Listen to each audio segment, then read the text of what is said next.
So what is the island? And then you sent me the agenda. Yeah. You will preview. Okay. All right, I'm going to go ahead and call this meeting to order. It is 6 o'clock. I would like to announce that this meeting is being recorded. This is a regular meeting of the Isla Vista Community Services District. Thank you all for being here. Jonathan, can you call the roll? Yeah, Director Brandt. Here. Director Geis. Here. Director Bertrand is going to be Henry Slade. Director Freeman. Here. Director Hedges. Here. Director Newell. Here. Director Fiddler. Here. Before we begin, we would like to acknowledge the Chumash people, who are the traditional custodians of this land. We pay our respects to the Chumash elders, past, present, and future, who call this place, Anastoyo, the land that Isla Vista sits upon, their home. We are proud to continue their tradition of coming together and growing as a community. We thank the Chumash community for their stewardship and support, and we look forward to strengthening our ties as we continue our relationship of mutual respect and understanding. With that, we'll move to the consent agenda. We have 2 items. Is there anything that anyone would like to pull? If not, I'll entertain a motion. So moved. All right, that is to approve the consent agenda made by Thurlow. Is there a second? I'll second. Seconded by Freeman. Is there any public comment? Any further board discussion? All those in favor? Aye. Any opposed? Motion passes 6-0 with 1 absence. With that, we have a leftover item from the organizational session. That is the 2020 meeting calendar. Jonathan, have there been any changes to this since we last discussed it? Yeah, we made, there was, I think it was March and April that were Mondays and Wednesdays. So we fixed it. Your mistake now corrected. Okay, I'll entertain a motion to approve this calendar of meetings. So moved. All right, motion made by Thurlow. Is there a second? Second. Seconded by, You got give it to Freeman. Any public comment? Any further board discussion? All in favor? Aye. Any opposed? Motion passes 6-0 with 1 absence. All right, at this time, we're going to open up public comment. Any member of the public may speak on matters within the subject matter jurisdiction of the Board of Directors, items that are not on the agenda. The board will not take action on any item not on the agenda except as provided for by law. Are there any requests to speak on items not on the agenda?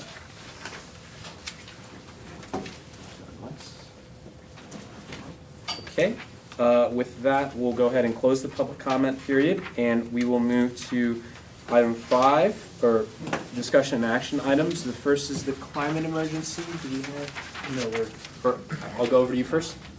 Sorry, is Go it ahead. possible to reopen that public comment? Absolutely, we'll return to public comment. Cool. Good evening, everyone. I introduced myself last week as one of the community outreach members with the UCPD, and I just wanted to introduce my Sergeant Wilson, and he will say a quick something about himself.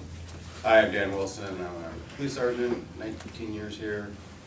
Been 21 years in law enforcement. I just took over the new community outreach team, and I also run dispatch center as well, so it's a pleasure to be here.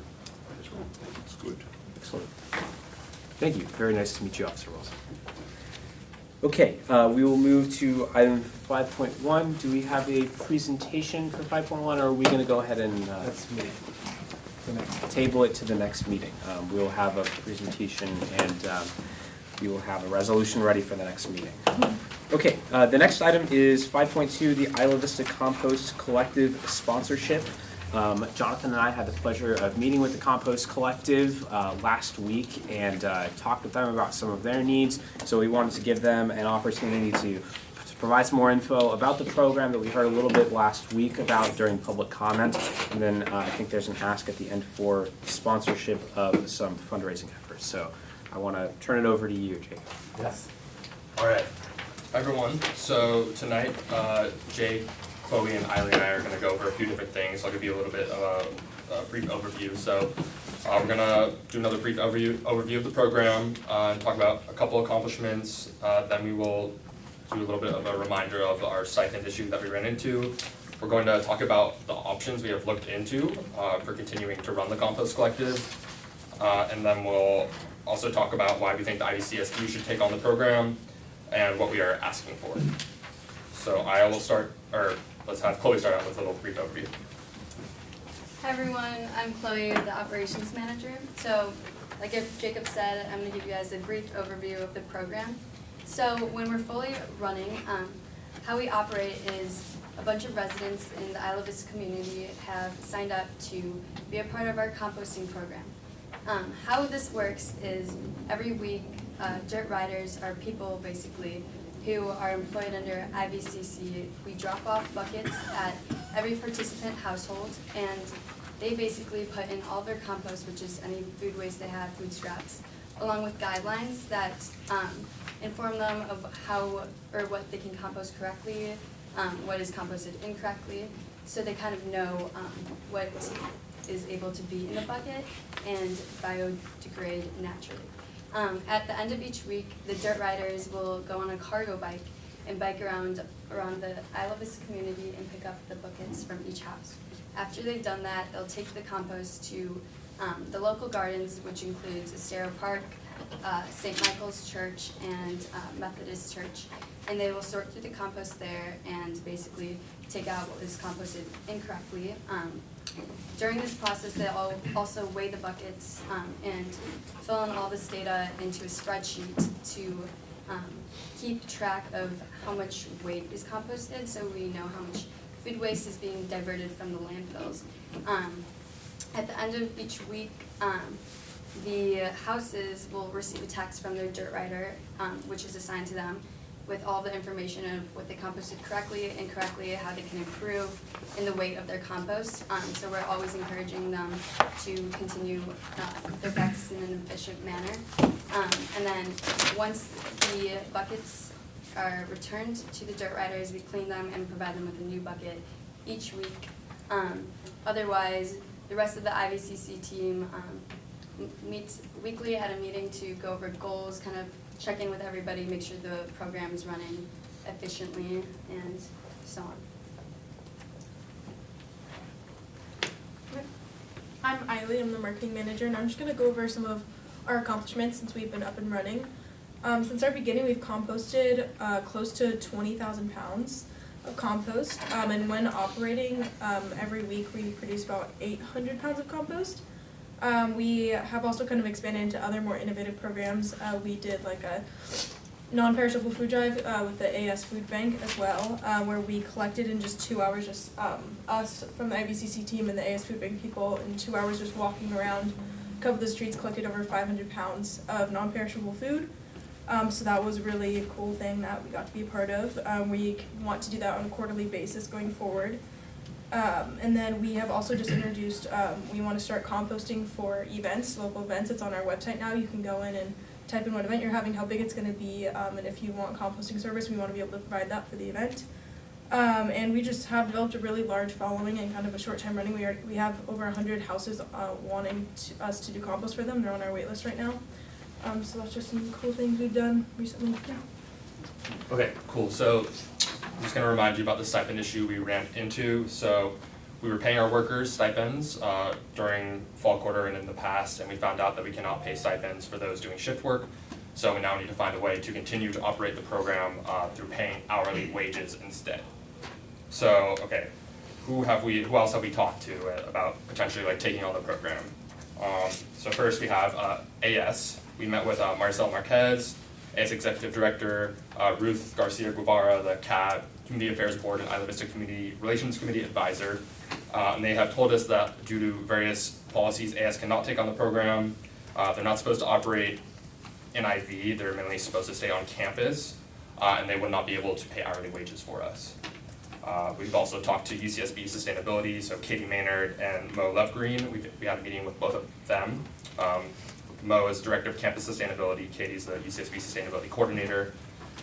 They have told us that they cannot take on the program because UCSB Sustainability is very strung out and they don't have the capacity to do the payroll for this. We've also met with a couple campus departments, such as the Environmental Studies Program Department. We met with David Pello, the program chair, and we also met with Eric Zimmerman, the academic advisor, who have said that it's not really in the nature of the Environmental Studies Department, who is an academic department, to take on a program like ours, so they do not think it would be possible. We've also talked to OSL about taking on the program. and they would not have the capacity to do that. Lastly, we've also talked to Marborg, and they have clarified that they would not be able to take on the program. Okay, so that's who we've talked to. I'll touch on why we think that we should be housed as an IVCSD program. Just a couple points. So, yeah, we believe that the IVCSD is the best partner for IV Compost Collective. Almost all of the stakeholders that I mentioned, that I just mentioned, when we had met with them, almost every time they brought up the IVCSD and they told us that we should come to the IVCSD and talk to all of you. We are seeking a partner that can provide us with institutional longevity, and because you're a governmental institution with paid staff and a board, you can provide us with that. You're an Isla Vista entity, so by being part of the IVCSD, we'll be able to operate in Isla Vista with a lot of the other kind of groups and entities we have been talking to. We would only be able to be on campus, which is not the way we run our program. We operate in IV. Yeah, those are some of the main points. Those are some of the main points, and yeah, I think that's it. Let's have Jake touch on a couple more things. Yeah, I'll kind of wrap it up. My name is Jake, I'm the development manager for IVCC. Basically kind of continuing with what Jacob's reasons are. We have our program is basically ready to go. We just kind of have been restructuring, and we could potentially start like as soon as possible, like next quarter, even in a couple weeks. We have our team on board that's been meeting weekly just to kind of figure this out.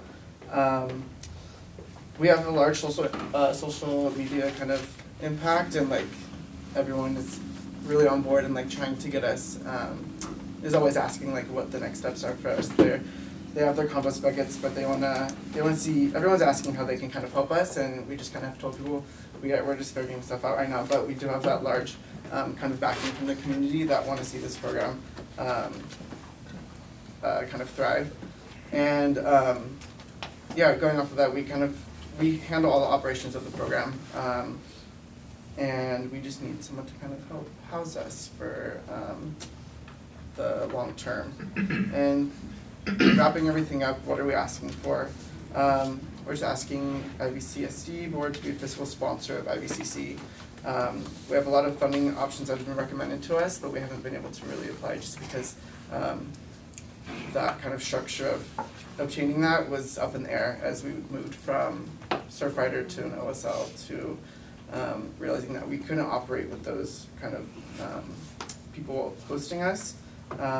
But some of the grants we've been recommended are the fund from SB, the SB Foundation, UCPD First, the Green Initiative Fund, and Cal Recycle. We've been in contact with all those people, and they've told us you guys would be a good fit. So it's just a matter of getting us that kind of fiscal sponsorship for this program, which we think IVCRC can provide. And I think that's pretty much it. If there are any questions, that was a quick run through.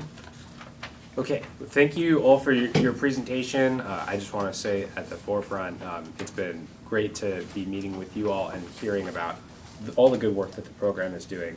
I will say to the board and to the public, it's not usual that we see a student-initiated program that comes out of nowhere and is able to service 550 households, providing a new and innovative service. And my thought process with all of this is that there's so much great work that is being done that it would be a shame to see that all go to waste when we can build and work with these folks in order to provide this service in ways that can even grow the program more. And so thank you all for coming. I want to allow the board to ask some clarifying questions. So I'll go over to George, or I'll go to Ethan, and then I'll go to first. Yeah. Thank Go you. ahead.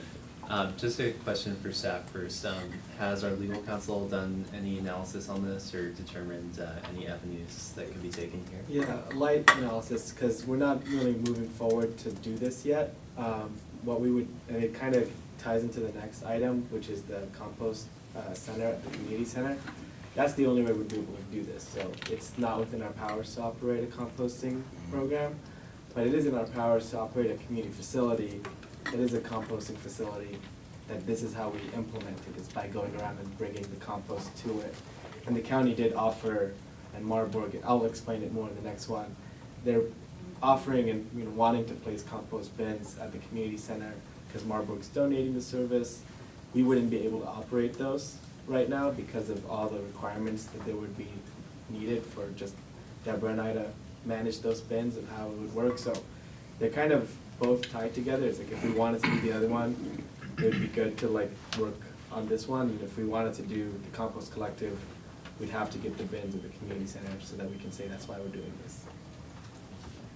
Okay, I saw George over here, and then I'll go to Jay. Yeah, first, I think it's great that there's unanimous support in the community that we should pay for it. It's very, you know, heartfelt. Your proposal doesn't have a dollar amount, and I think that as we go forward, we need a dollar amount, like, right away. And maybe you have that.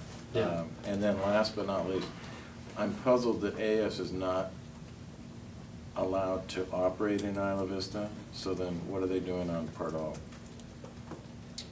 Okay, so first, just your first part of the question. Yeah, that, you don't have to answer the last one. That was a that's a trick question. Okay, can you restate the first question? Yeah, how much money are we talking about? 35,000. But just to be clear, we're not asking the IVCSD to fund this. We're not really asking anyone else to fund this. This whole time, we have been working on gathering the funding ourselves.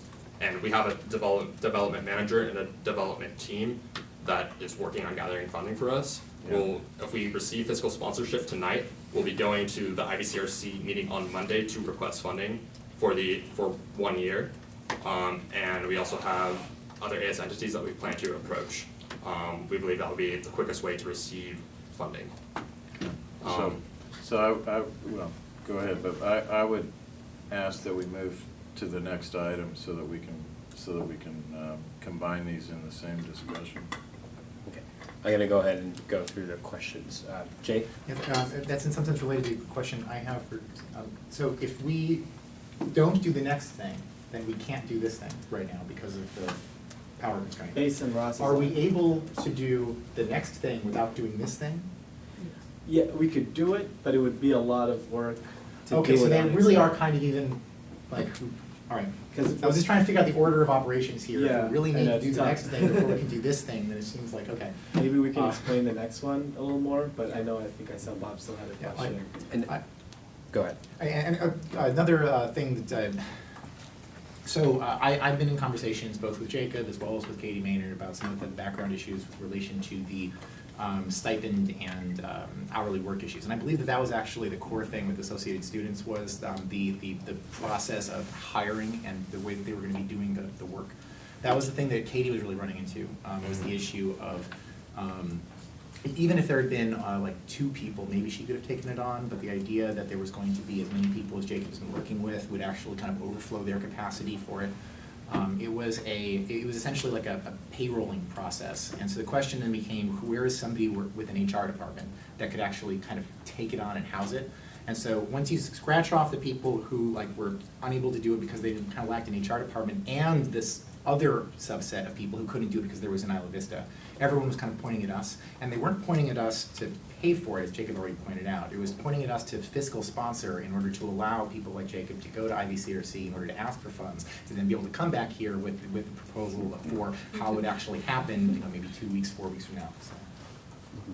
I think you make a really good point, Jay, and I'll just say before we continue that throughout our conversations with Jacob and Chloe, they have been open to restructuring and changes within their internal structure with how things work in order to maybe grow or make it as efficient as possible. And so that was something that really, I think, to me, spoke volumes about their desire to wanting to keep the effort going, you leveraging the group, the users that they already have, and providing a good service. So I'll go over to Bob. So just a couple things on your current financing. So you've been in since 2017. I hear IVCRC. Who's that? Isla Vista Community Relations Committee. It's an AS entity that provides funding to entities, different like student groups and Okay. IVCSD. So in 2017, 2018, 2019, I don't know if you're on fiscal year or what, how much money have you guys spent? I mean, do you have like a little financial statement that said this year it cost us 35, this year 40, this year 50, or what? So how much have we spent like between 2017, 2018, 2019? Yeah. Yeah, so the majority of the program has been funded through a grant by the Coastal Fund, which came in spring of 2018. Before that, we were operating on a volunteer basis on a lot smaller of a scale. After we received that $6,000 grant from the Coastal Fund, that is when we started to expand and ultimately reach 96 houses. And then this past fall, we had to stop the program because of the stipend issue. And then how much money did you spend on stipends? And what kind of stipend were you paying? We were providing approximately $400 stipends per worker. Before that, I think it was maybe like $200, but as we expanded, we increased the stipend value. So if it was $400 per stipend, how many people did you have getting a stipend? So, I mean, initially it was like 3, and now we're up to 6. Six people at Or six $400 per month. per quarter. Per quarter. Per quarter. But now we're at a team of 10, so we've expanded. Those 6 initial dirt riders are the ones that pick up compost. Right. But now we have managers on top of that. In the funding, when the money came to you guys, were you a nonprofit, or how did you run your books of account? So we were part of the I Live Vista Surfrider Foundation, which is also an OSL organization. So all of our funding was going into our OSL account, and it was being redistributed out of our OSL account. OSL being? Office of Student Life on campus. Okay. It's like the group that oversees all the student groups. Okay. That helps. And I will add one thing in our discussions is that $400 a quarter may sound like not that much money, and it is definitely below what a minimum wage would be. But when you break it down by how many hours the dirt riders are performing, it comes out to something that pencils a little more than you might think it does based off of that. Because my understanding is that your dirt riders are doing 4 hours a week. Mm-hmm. Yeah, How many hours a week? 4 hours approximately for the dirt riders that pick up the compost, and approximately 5 hours for the managers and the director. Yeah. Okay, I'll go over to Jay. Something I just realized maybe would be useful to clarify, maybe possibly for some members of the board, certainly for some members of the audience who might not have the background on this, but as far as the issues with the stipends and where the problems end up coming from. One of the issues, right, is that when you are hiring somebody and you're paying them a certain fixed amount for some amount of work that they end up doing, you need to make certain, very, very certain, that they are being correctly paid, for example, minimum wage, and that they have the correct amount of breaks and other things that are mandated by California hiring law.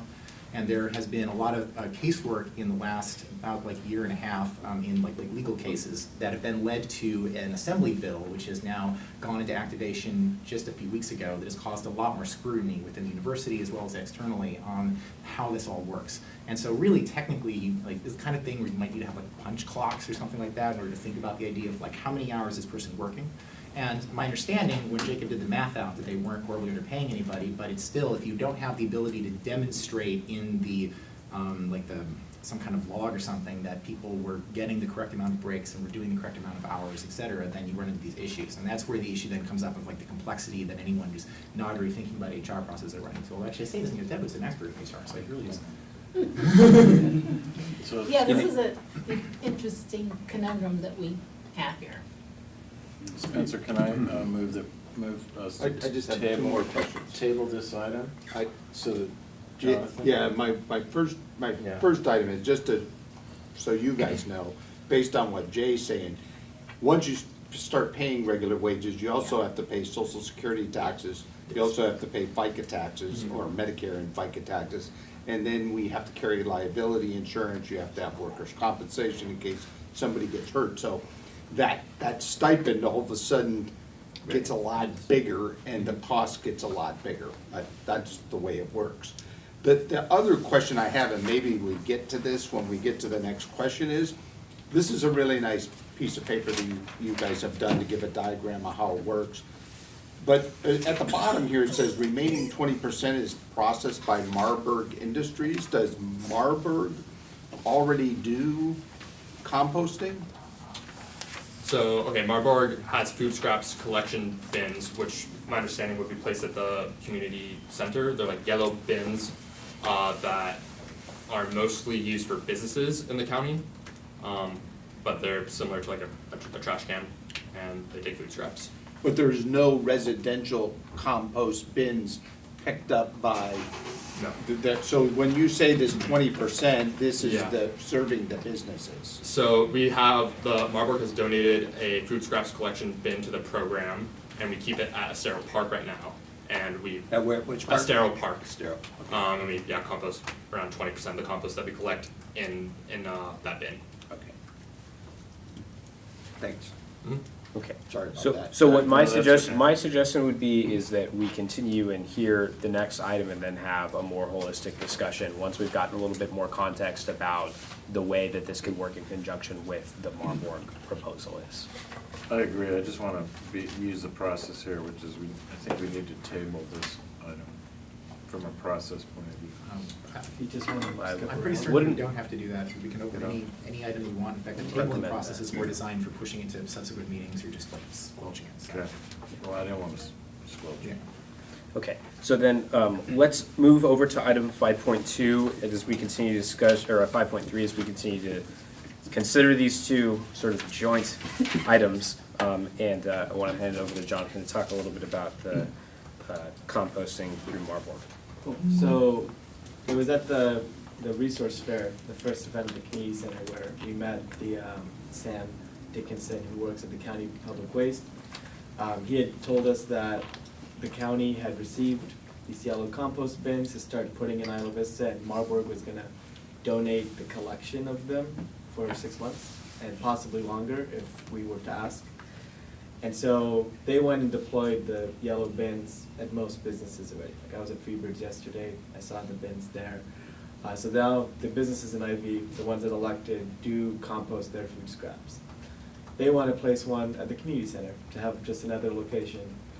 I was originally under the impression that it would be okay if we just had an open, bin that anyone could come in and drop off their composting. That's completely not allowed, or the case that they would like. They would like it to be a very managed bin, 2 bins, for a couple reasons. One, if it's just open, anyone can throw anything in there. It's Friday night in IV, anything can happen. It would contaminate it, and then you couldn't compost it. It kind of defeats the point.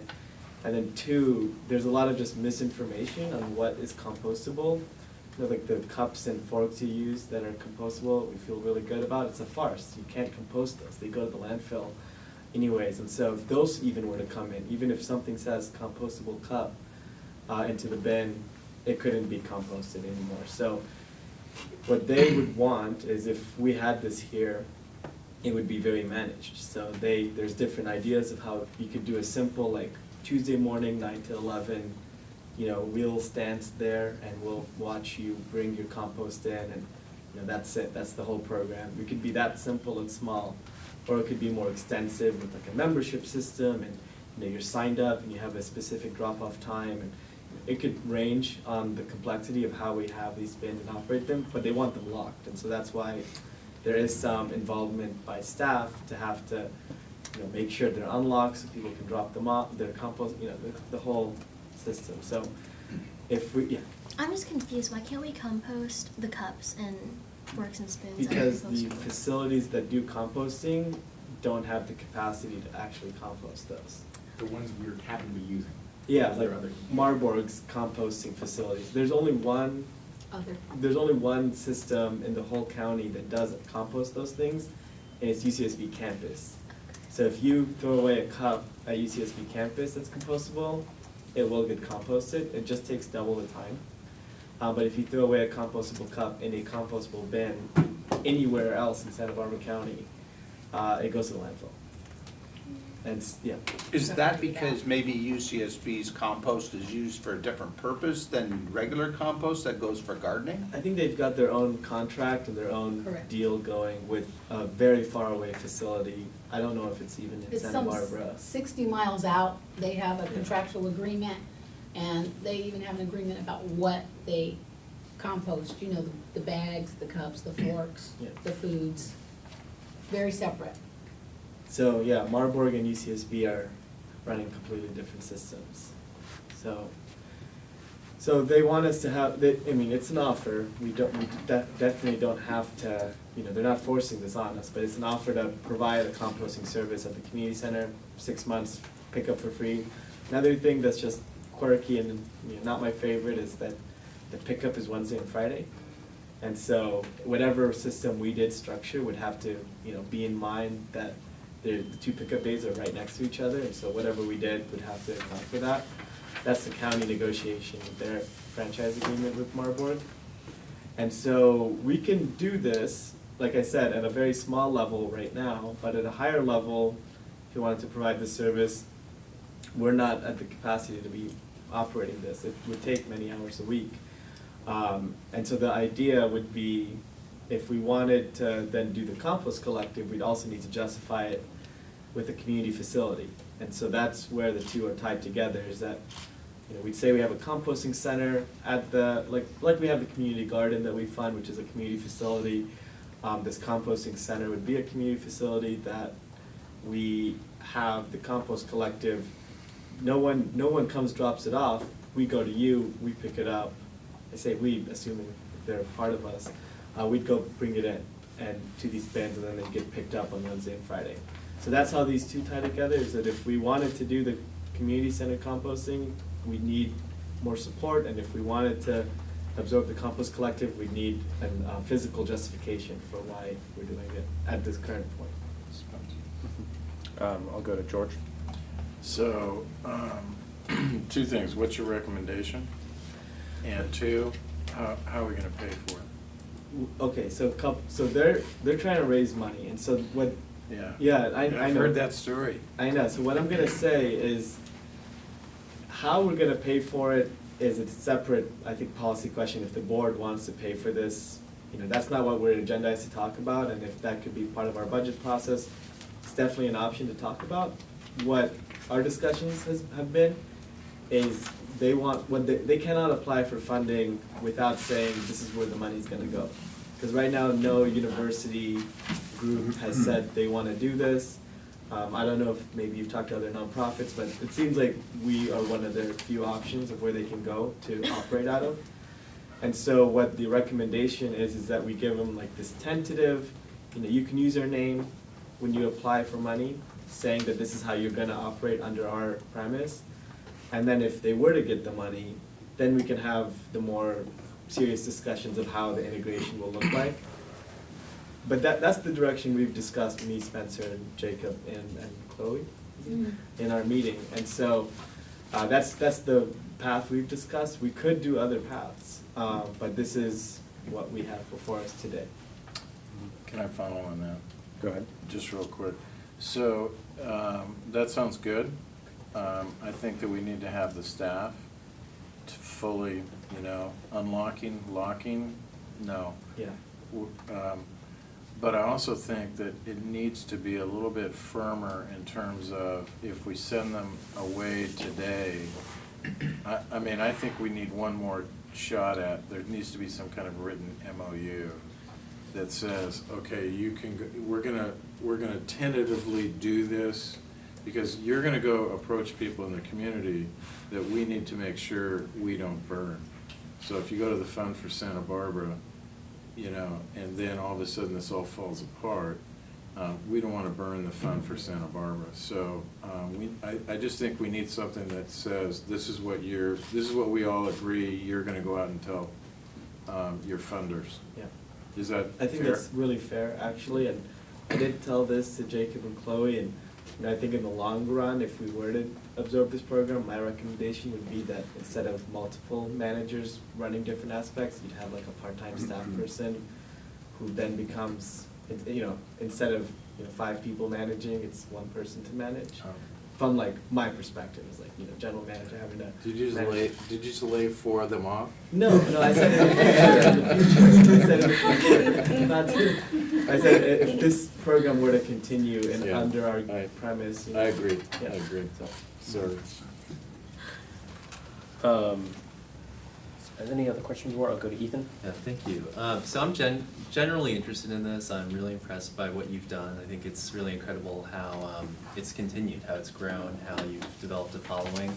I definitely share a lot of the concerns that have already been addressed. I think it'll be good if we have a draft MOU to go over. But in general, I think that this is complementary of our existing efforts of hiring community members to provide innovative public services. I think this complements our beautification program. I think it does a good job of us connecting with community members in a different way. I definitely want to see it fleshed out more, but generally I'm supportive. Jay? So, it's sort of sounding as if the idea here is to wait until we get some kind of MOU structure that we would then be able to look at and kind of work with that. Question I would have is whether it's possible for us to maybe allow them to go ahead and talk to the IVCRC specifically, because there's a meeting coming up on Monday and they are an associate students group that there's a lot of good relationship already. I don't feel like we burn them in the same way that maybe a grant application to the Fund for Santa Barbara would. And that would keep anything from getting kind of pulled up, but also allow us to have that kind of feeling of comfort. Yes, and we've been going to IVCRC since fall quarter. We've had 2 meetings with them requesting funding. And this is when we ran into the stipend issue, so they're very familiar with us, they're very familiar with the program, and I think they are expecting us to come back in and request funding once we have fiscal sponsorship, they're ready for us. For the last 2 meetings, you said you requested a stipend from them. Mm-hmm. What happened? So the first meeting, we requested funding for stipends, and then this is like when all our problems arose. The advisor started looking further into the stipends, and we found out that it was problematic. So then we came back again after we became an OSL organization. We were under the impression that as an OSL organization, instead of a Surfrider group, we could pay stipends. But when we came in that second time, the advisor looked further into it, and we found out that as an OSL org, we couldn't pay stipends either. So yeah, since then we've been in contact with them, letting them know that we're trying to figure out a way to pay hourly wages. So I just want to address a couple of things that have been brought up when it comes to the Compost Collective going out and getting funding. What we've spoken about with the Compost Collective, meaning Jonathan and myself, is that the priorities there would be to work with some existing relationships that they have with different folks on campus that can possibly help connect them with individual donors. We've also discussed the prospect that every single pledge that they get would be that. It would be a pledge, and there wouldn't be a situation where the Compost Collective runs away with a bunch of money and we end up in a bad situation. We're sort of outside of the grant application period at this point, so I think what the recommendation from me is that we move forward with sponsorship to allow them to go out there and begin gathering support and pledges in order for them to better make the case to our board that they're an entity that could be sustainable under our banner. Because if they came to us and said, here's the structure, absorb us, and we'll go and get the money later, I'm sure that the board would be none too happy about that. So really this is helping support them in moving forward with growing their capacity to be able to reoperate and have some money in the bank in order to pay folks. So I'll go over to you, George. So I would follow up on what you said, Jay, and say, will you craft a motion now that makes sure that we're all on the same page in terms of what our support means for them to accomplish these goals? Is that fair? I'm gonna In assume, other words, I'm gonna we're assume gonna he's have, writing. in other words, we're gonna have, we want a really simple understanding about what we're gonna do, so that and it's clear and it's on the record. I'll go over to Ethan while we're waiting for Jay. Sound good, Jay? Cool. So my thought is that maybe we move to, like, formally continue this conversation with Isla Vista Compost Collective and make clear that our goal is to arrive at, some sort of sponsorship agreement. So that way they can go and say that we are still working with the IVCSD to come up with this. Look, they voted to say that we are working with them at their last meeting. And I think that achieves the legitimacy without binding either side to anything. Go to Father John. This reminds me so much of 2005 when Santa Barbara Street Medicine, Doctors Without Walls, actually started in Isla Vista as a total seat of the pants nonprofit, without sponsorship, without grants, and so forth and so forth. It was a wonderful idea that anyone would recognize as being worthy of steps forward. You know, thank God, Direct Relief International took us on as fiscal agent, and you know, it was rocky, but it wasn't all fully formed at the start. Obviously, we have a little different responsibility as a government agency, but yet I'd hate to see you all walk away without at least a recognition that this is something truly worthy of consideration and further steps.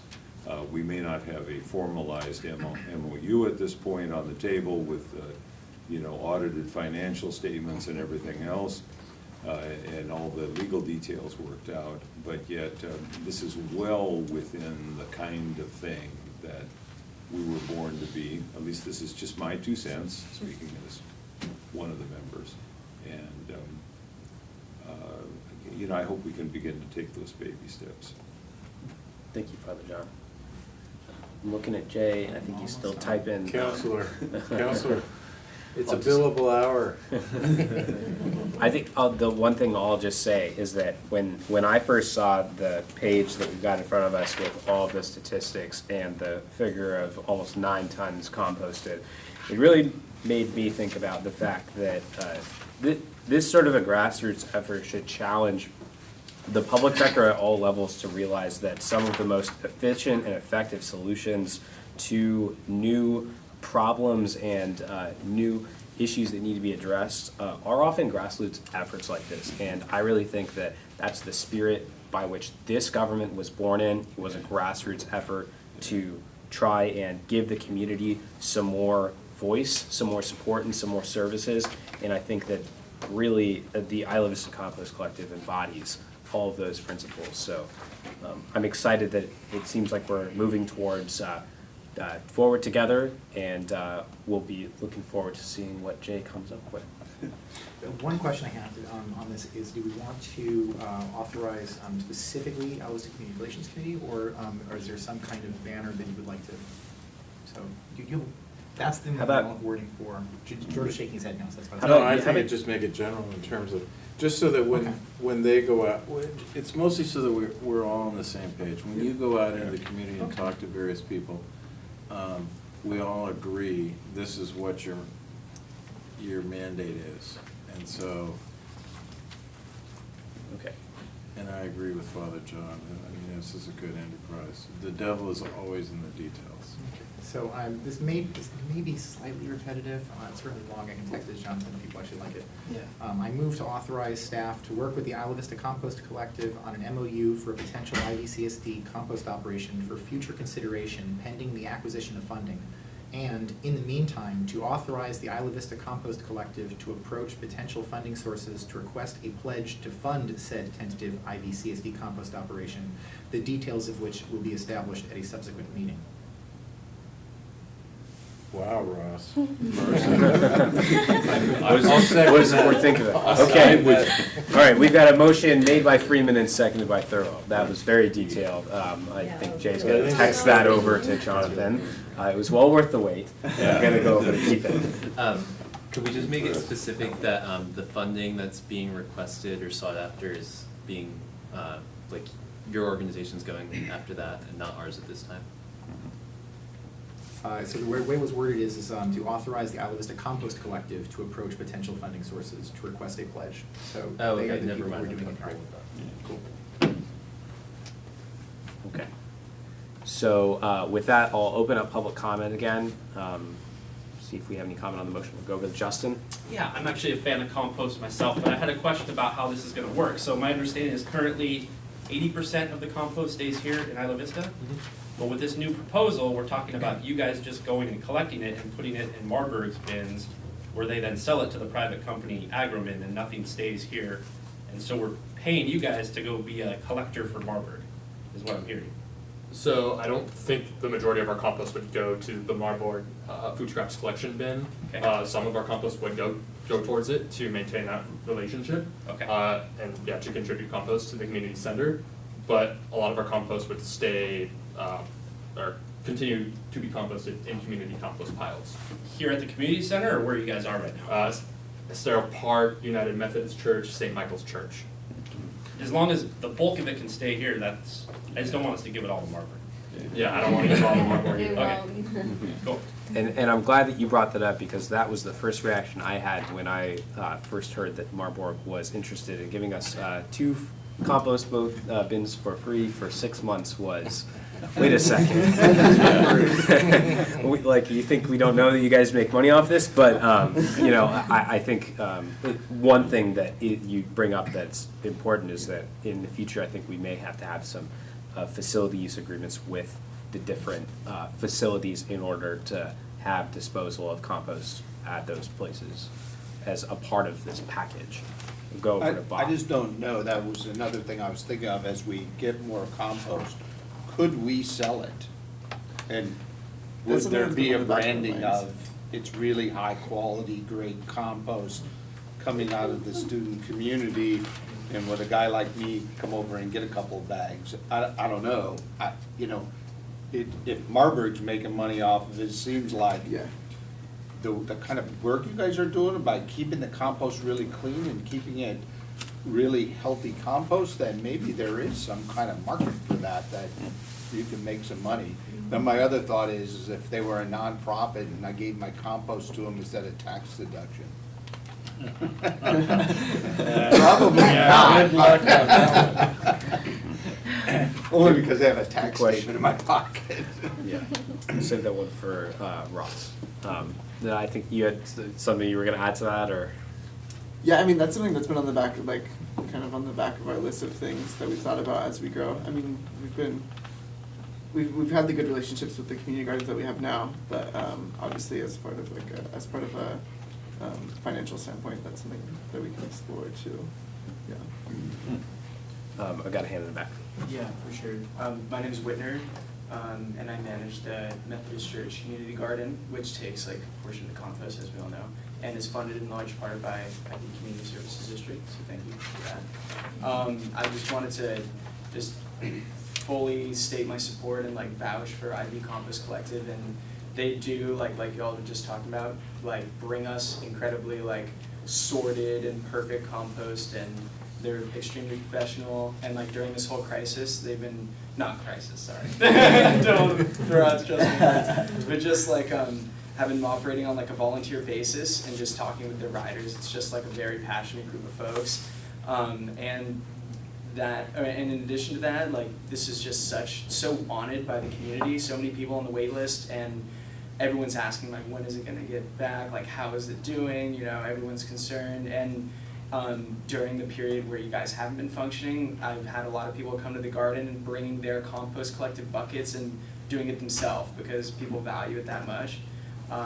So I just wanted to say, yeah, thank you to y'all, and it seems like we're taking some awesome steps forward. So, yeah, that's it. Thanks, Whitney.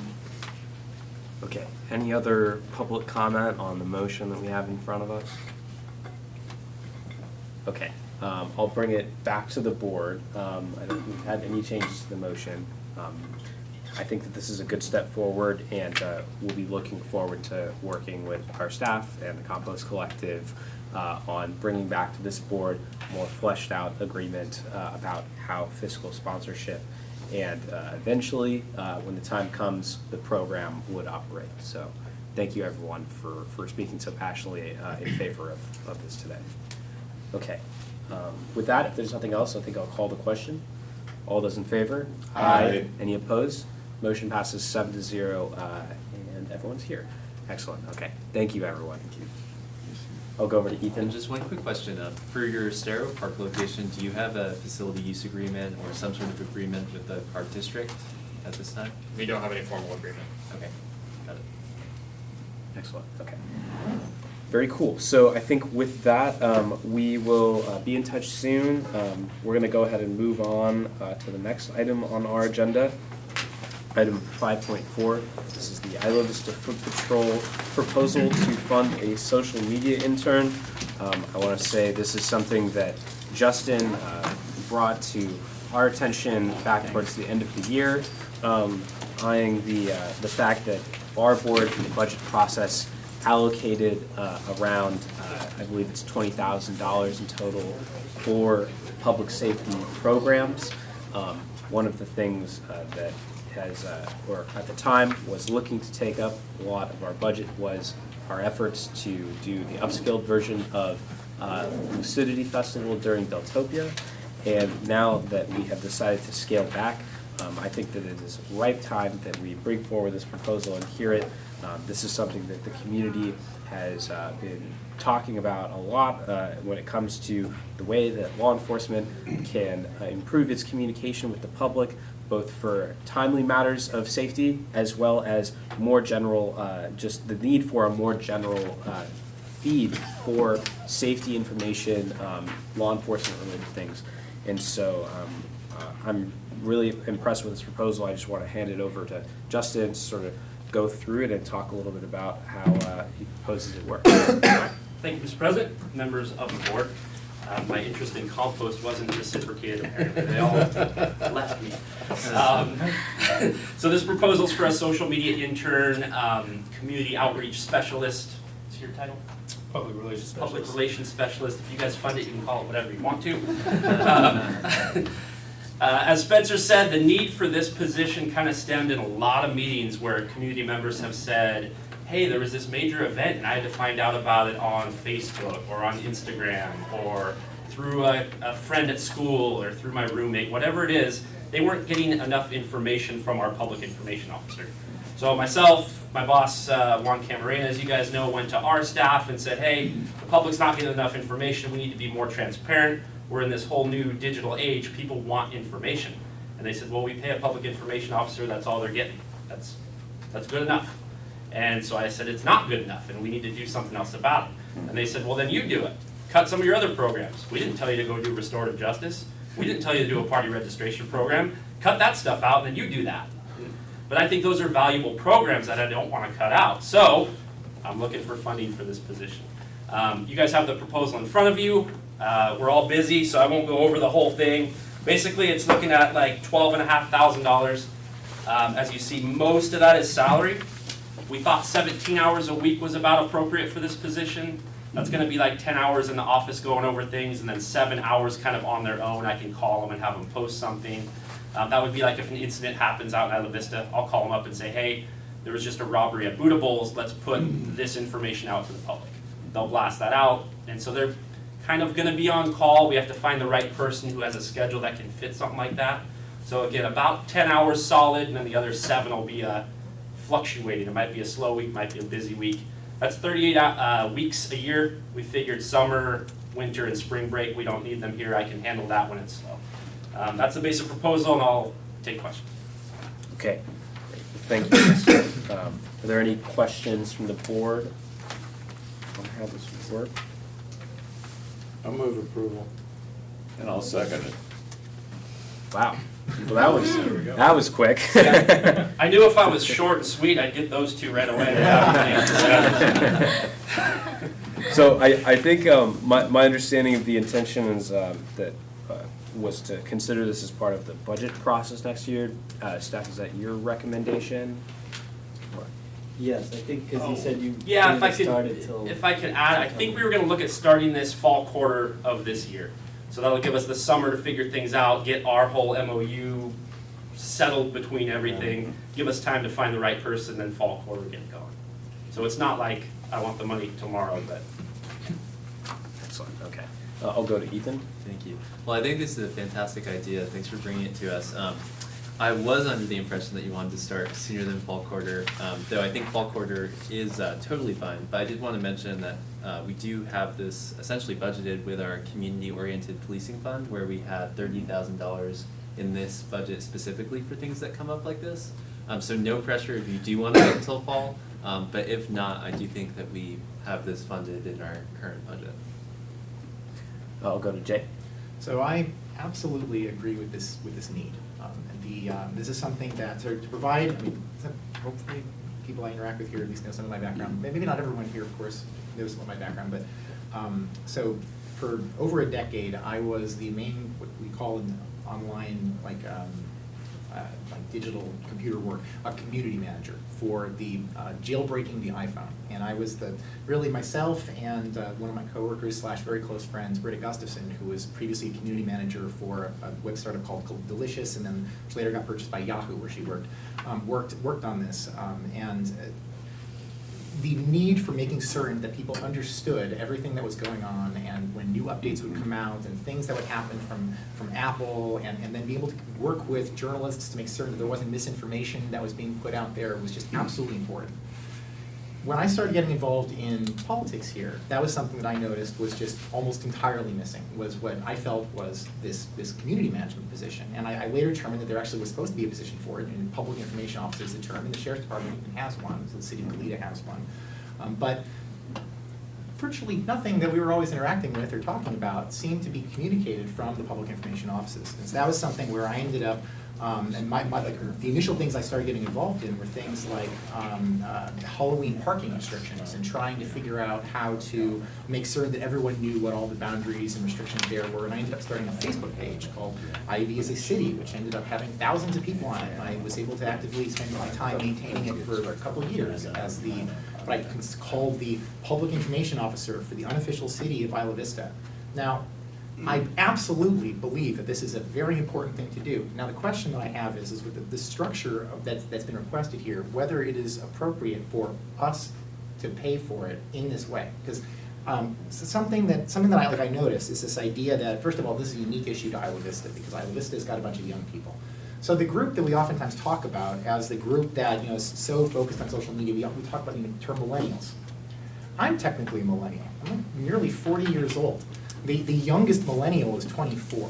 If you actually look at all over the county, this is an issue in the sense that it's not just that Isla Vista has some particular problem. I think that the sheriff's department has essentially been, and I don't know where it is, I'm certainly not blaming you. I love having you here, and I think you do so much, and the fact that you cared so much to put this together makes me very happy to actually believe you particularly care about this sort of thing. But it seems like something that the sheriff's department should actively be caring about. And I then think, okay, well, we did set up this district in order to try to supplement things, that if there's something that the sheriff's department isn't doing that we think really needs to locally happen here in Isla Vista, we can fund it. But then I started asking the question of, is it just something where we throw money in the sheriff's department and then have them kind of do something, or do we take that request and then say, all right, we should now as a board sit down and think of what is the public information need here? Because it's not just the sheriff's department, it's also public works, it's also public health. IVCSD as a city was the group that, like, Britta and I writing like things that were explaining to everyone how to get the masks for the face masks during the thing like a couple years ago. I ended up buying a bunch of boxes of them, distributing them myself, donating a bunch of them to the IVCSD so that we could distribute them as well.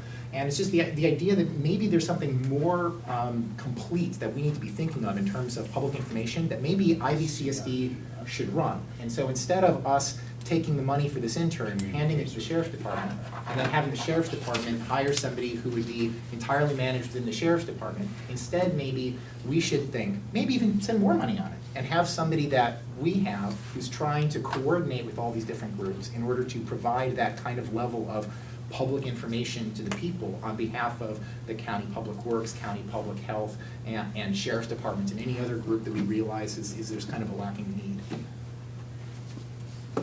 Okay. Do we have other questions? I just think on Jay's thoughts, I agree with that all of, could the county provide that kind of service? But it just seems like, knowing the county, that's overreaching and overwhelming about how that would get coordinated amongst the counties. You know, the counties, these 20 departments in their silos, sending their own complicated messages about their own district. So I think what the sheriff's saying is, hey, if this was under the community resource deputy, it would really be focusing on the social media aspects that's outlined in this letter, which is much more limited in scope, but I think in Justin's eyes is pretty broad, because that's a big part of the public safety issue in Isla Vista is the lack of getting that word out. So I would see this fitting into our public safety budget,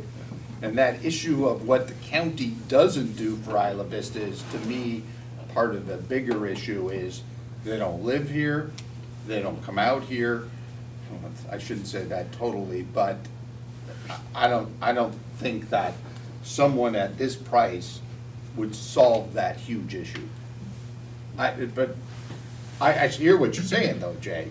I mean, there is a lack of social media coverage by the county in in this smaller geographic area. I wasn't suggesting having the county do all of that, and I would wish they did. I was suggesting that we hire an intern that would be managed by the IVCSD, who would then be the person who is not just focusing on social media issues for the sheriff's department, but was also focusing on social media issues for public works and for public safety, and for public health. And I say that this is possible even outside of those organizations because I was doing it for a while. So, Justin, can you speak to some of the benefits that you see having this person be someone that is directly managed by you and the sheriff's office? Yeah, absolutely. I actually don't think Jay's idea is horrible. Can the CSD just fund a full-time Isla Vista public information officer? Is that the thing that is real? It was one of the things talked about during the AV3 meetings. I pushed forward on it. Well, so I could work with that person and essentially do this along with what you said. So yeah, not a bad idea. But what I see being the benefit is we do a lot of things. The university police does a lot, but they have a whole team that promotes everything they do. And they have photographers and social media people. My 4-year-old knows how to use a phone better than I do. And so I can't show this community all the cool things that we're doing. We really are trying to be out there working with them, but I don't think they know it.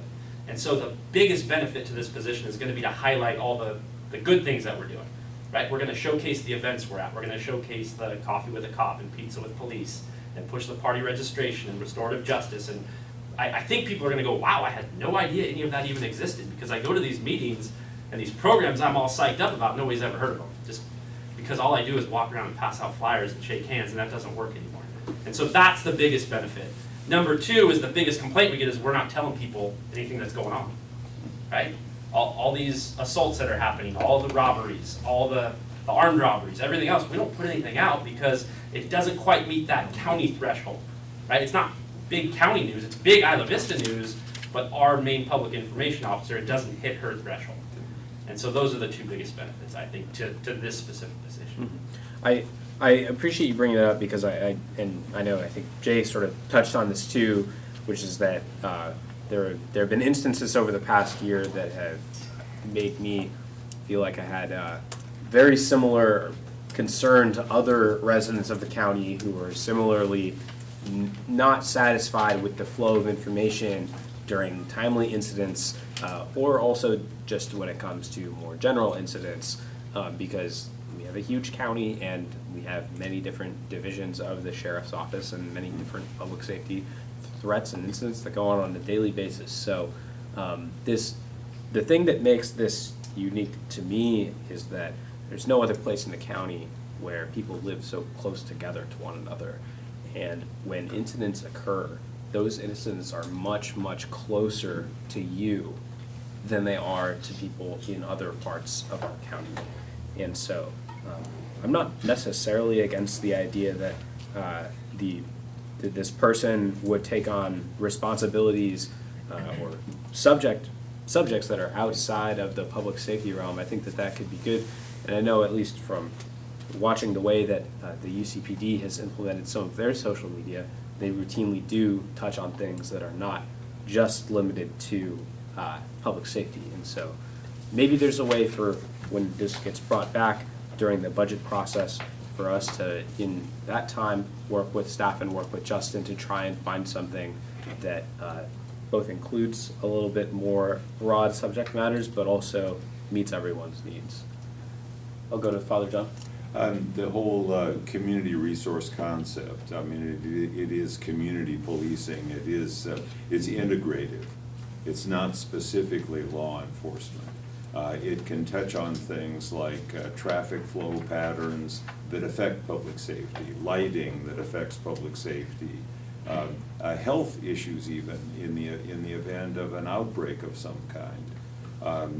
And law enforcement is uniquely positioned to be that authoritative voice that can come in and really integrate those one heck of a lot better than some, forgive my bluntness, but some bureaucrat from the county. You know, and especially law enforcement, which in our case here is integrated in with the community. You're already part of the team, this just enhances that function. Thank you. We'll go to Christy. I support that we have a social media intern for the CRD, but for the publicity aspect of the CSD, the interns that work in the office, are they controlling the publicity? They don't control our Facebook page. Who controls the Facebook page? I do. Okay. I was just wondering because I do think that we need more publicity in the CSD just because a lot of people still don't know what the CSD is or does, especially among UCSB students, and I can say that for myself because I am a student. But I mean, like Jay said, having a position or an intern for the CSD, I support that too, but that could be for another discussion. But yeah, I was just wondering if the interns do that job. They table on campus and talk about the CSD. Oh, they do? Yeah. They're currently involved in tabling twice a week. And their In the objective arbor? is- And They're in the co-op. arbor and they're in the community. We've located I haven't places in the seen community. We started 2 weeks ago. We've only started 2 weeks ago, so we've only had the 4 incidences where you might have run into them. I have run. Okay. I've also had the pleasure of Yes. running into them. I mean, I tabled every single day, and I haven't seen that. Maybe it's the That's- hours that's too. great. We No, have yeah. specific hours that Okay. we're there and we're Yeah, not that's there great. for extended times. And they are doing some creative work on Mhm. things that we can include on our Facebook page and for advertising and for outreach. They are involved in those activities, yes. So what I really want to preserve going forward that is reflected in this proposal is the ability for Justin to feel both comfortable and allowed to call this person up at any time of the day and, or I'll say any reasonable hour of the day and be able to push out information through these channels because the timely warnings, it was one of the issues that I think brought this to attention of the broader community very recently when we had some of the armed robberies that were going on. And so I think that that's a situation where situations like it, maybe not quite as immediate of a threat, but there could be really good potential to push correct information out and prevent some of the panic that we've seen in the past.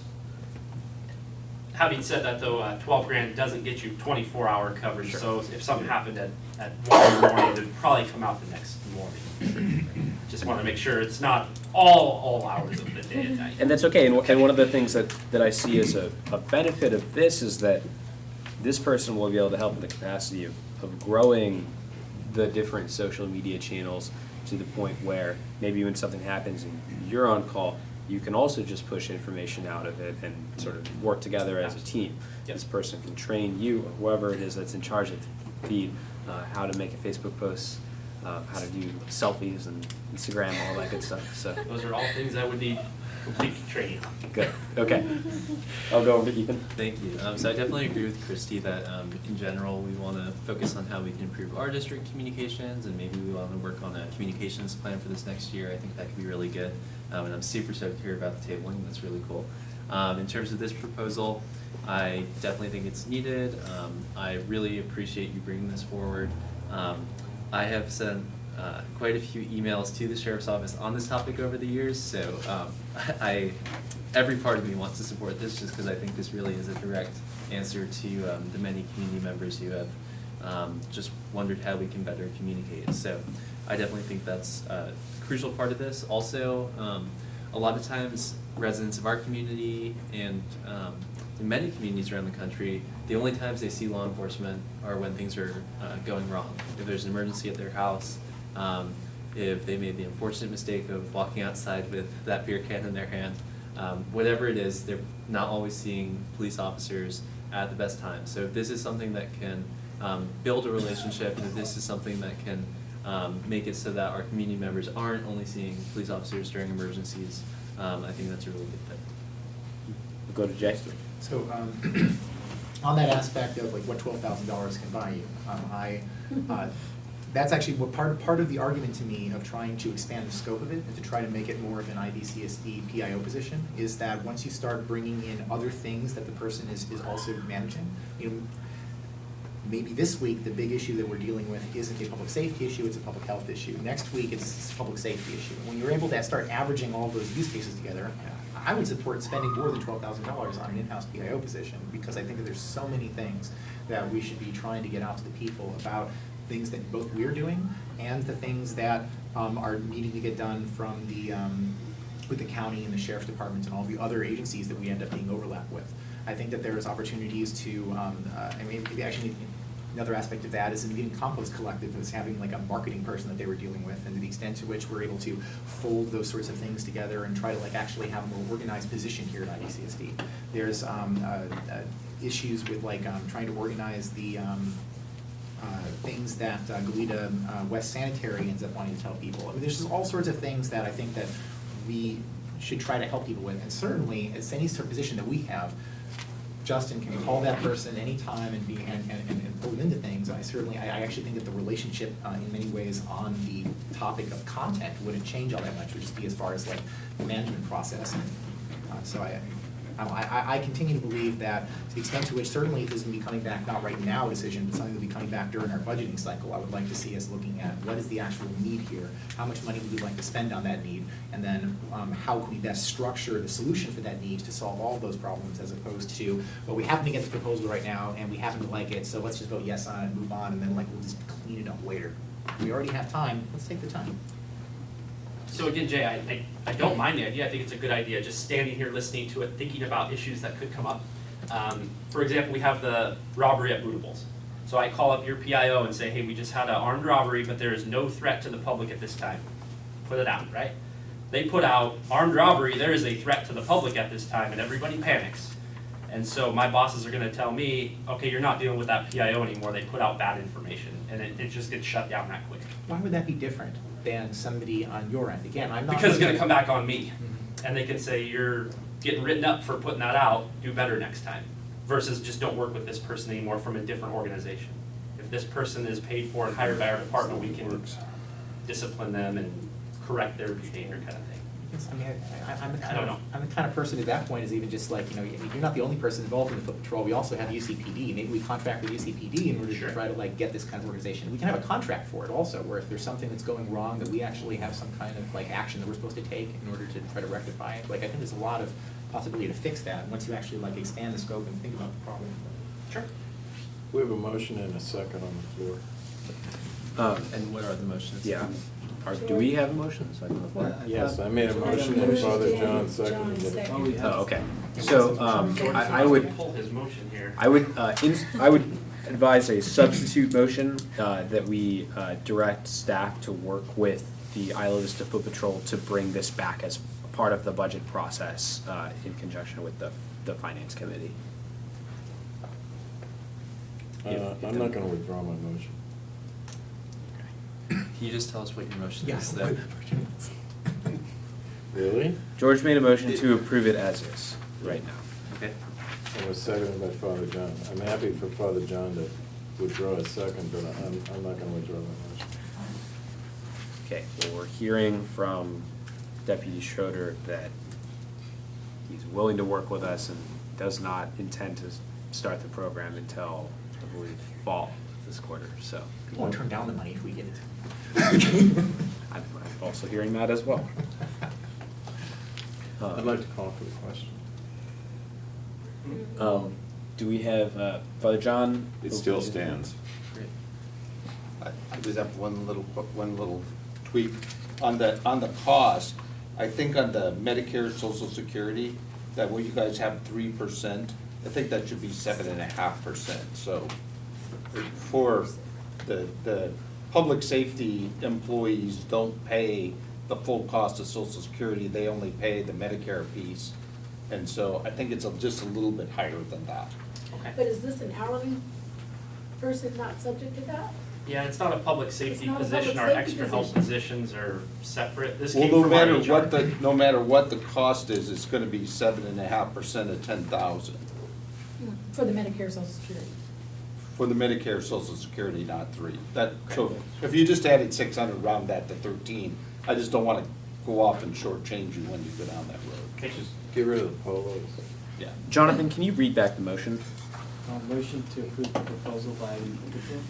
Okay, so can you explain to us what that means? Yeah, To approve the you have proposal? in front of you, the board will consider a proposal to fund a social media intern. And my motion is that we approve that proposal. Okay, so my recommendation to the board would be that we continue to work with Justin to try and tweak this and bring something back as part of the budget process. I believe, it's my understanding, that's what staff's recommendation is too, so. That is your suggestion, but if George and Father John want to keep their motion in play, unless, I think actually, wait, I think we've got an opportunity where you can move to squelch their motion, and if you can get a second on that, then you can actually tear it. I don't really want to, in the spirit of cooperation. I'll go over to Ethan quickly. So, just to clarify, so we have this $30,000 in our existing budget this year. Is that what you're looking to use with this? Well, Like, just to you get it? know, I just want to move this forward. That's it. That's it. I have huge faith that Justin and Jonathan and our board are gonna work together and come up with something, and there's no rush on this. So I just feel like we should approve it tonight, and we know that it's gonna come back in some MOU. Okay. Thank you. That will really be where we all sit down and, so that's the next thing, the staff's gonna come back and say, we really need an MOU on this one. That's what I was gonna say. When someone Very good. asked me, what's the recommendation? Okay. But this is to get it moving along, Re-endorse this. so that we don't have it sitting out there. And I would assume Justin works within a bureaucracy where it's somewhat important for him to be able to go back and say, this got approved, as opposed to, no, they wanna talk about it some more, and they wanna discuss it, and maybe it'll get approved and maybe it won't. Very much so, we have our internal memo sitting on the desk, ready to be turned in tomorrow. Okay. Pending approval. Okay, I'll go over to Jay. I think the thing then is with the wording just to approve, if you believe that it's gonna come back in an MOU, well, then MOU is something we've already pre-approved? Like, I think that's part of the question of like, So- what exactly does approve mean? If we just approve the thing that's in front of us, it's detailed enough that I would think that would mean that we should be immediately starting to hand a certain amount of money over for a certain amount of time to the sheriff's department in order to get a certain thing back. Like, it's almost like trying to say that this is sort of our MOU. So I think maybe a substitute motion that would achieve the same goal that you both have is that we direct staff to bring back an MOU that incorporates the spirit of this memorandum. Would that be amenable to, we have a seconder? The problem with that is it doesn't approve it. And I want it to be approved tonight, and I'll be happy to entertain a subsequent motion that says, you know, we've approved it, and now there's a motion in front of us to exercise an MOU to discuss these issues. But I really feel it's important for us to approve this. And it's $12,000. So how about we just use heard language that says $30,000 and we just said, yep, you know, so. Well, I don't think it's what we said, so. That's what I heard, but anyway. Okay, so the motion would be to approve this memorandum and direct our staff to bring us back an MOU with more detail, or whatever other type of agreement would be deemed One necessary. observation, this does contain the substance essentially that an MOU would be crafted from. I mean, Which is why I feel like a pre-approval if we approve it, that's fine. Yeah, and this is detailed. Okay, so I'm gonna go to Ethan and Jay. So I think approve the funding request and direct staff to come back with an MOU. Sure. So like, expand that slightly, so what my question is can we approve a expenditure of at least $12,492.93 for a position that will satisfy all of the requirements requested from this document, but might do more and might cost more?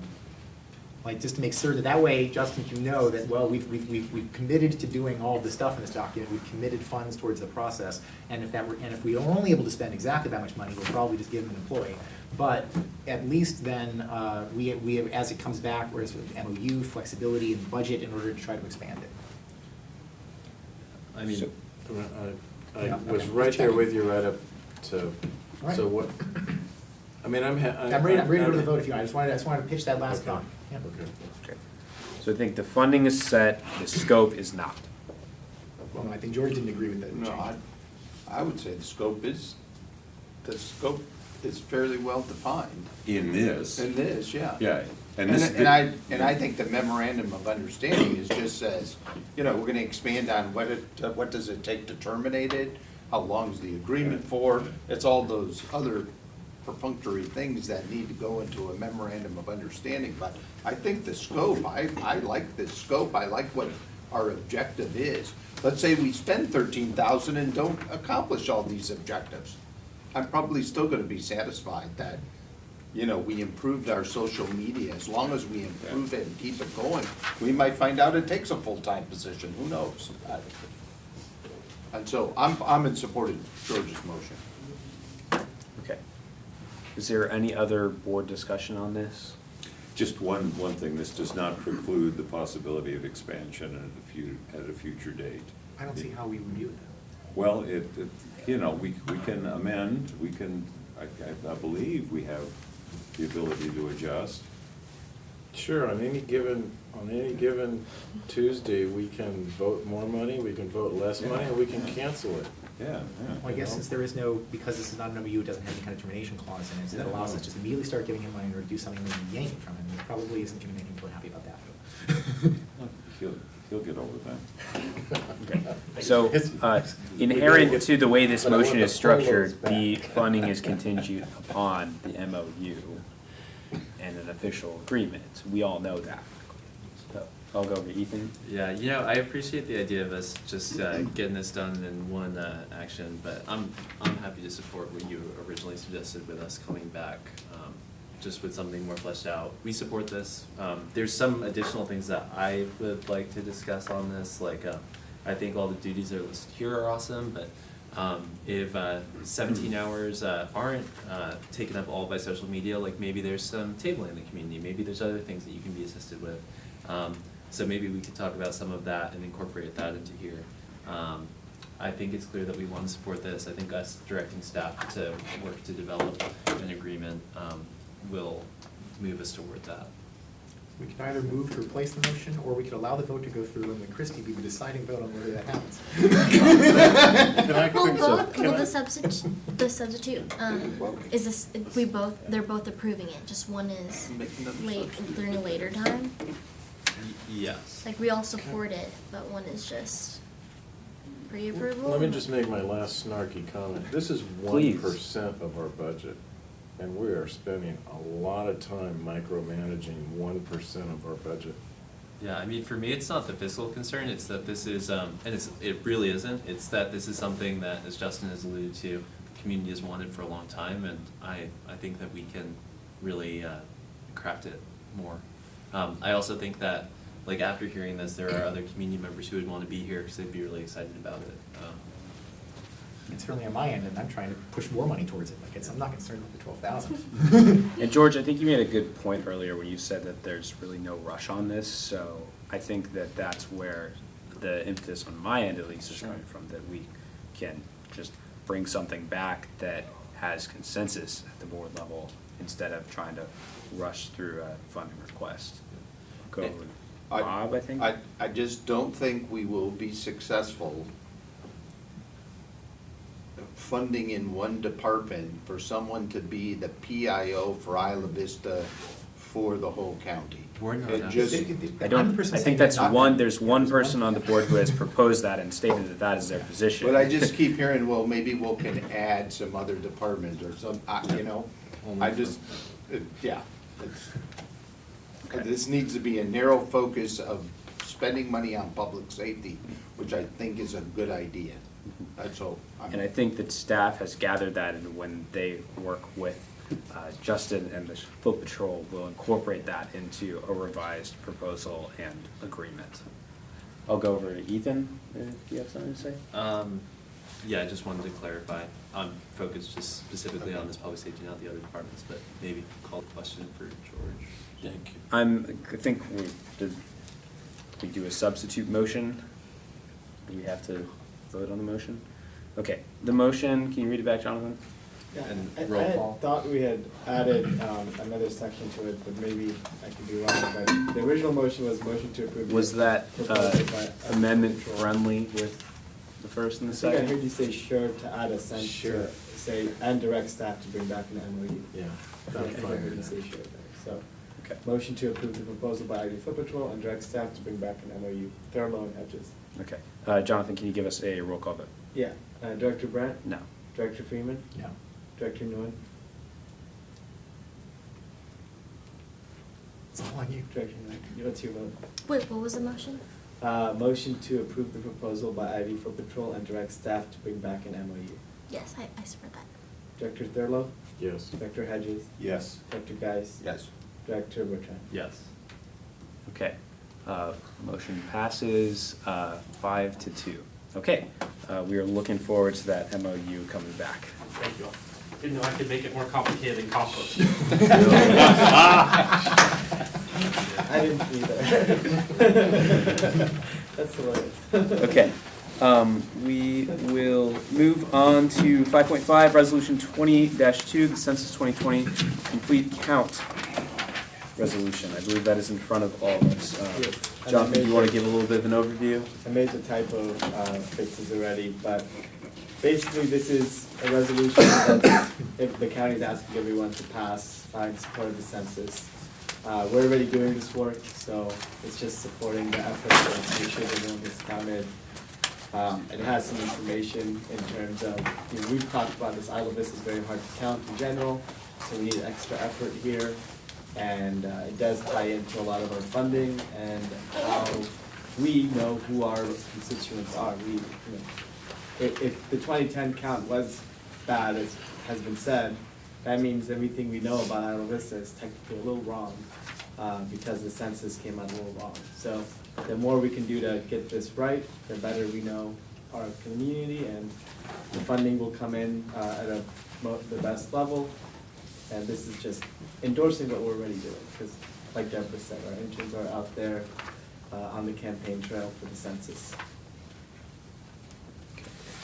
Thank you for that. This is a great cause. I think we know that there was a dramatic undercount of our entire state during the 2010 census, and so especially in hard to count communities like Isla Vista, it's really important that there are groups on the ground like the coalition that has been put together, a partnership with the university, nonprofits, local government, to make sure that we support getting a complete count, because there is just so much at stake when it comes to making sure everyone is counted. I believe the figure was something like I believe it was $2,000 to $4,000 per person that we lose every time that someone who lives here is not counted. Given all that the federal government has done to make this as difficult as possible for communities like ours to get a complete count, and has tried to instill fear in many of our most marginalized groups, I think it's important that we take a stand and say that filling out the census and being counted is a way of resisting and standing up to some of the poor things that we see coming out of Washington, and that we are in solidarity with everyone in our community to make this happen. So I appreciate the work that you've done on the committee in partnership with UCSB, and I'm really excited that we have this forward to support. I'll go to Jay.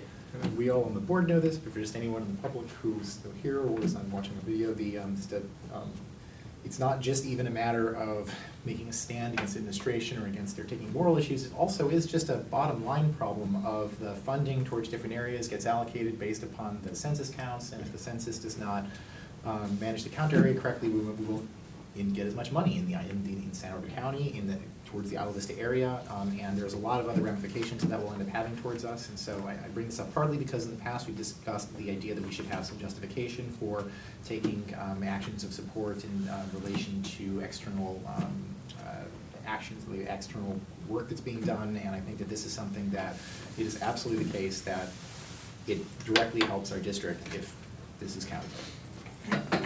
Thank you, I Director just Freeman. wanted to note something that I couldn't really fit it in here in a clean way, but maybe for the press to know when we're reporting on it.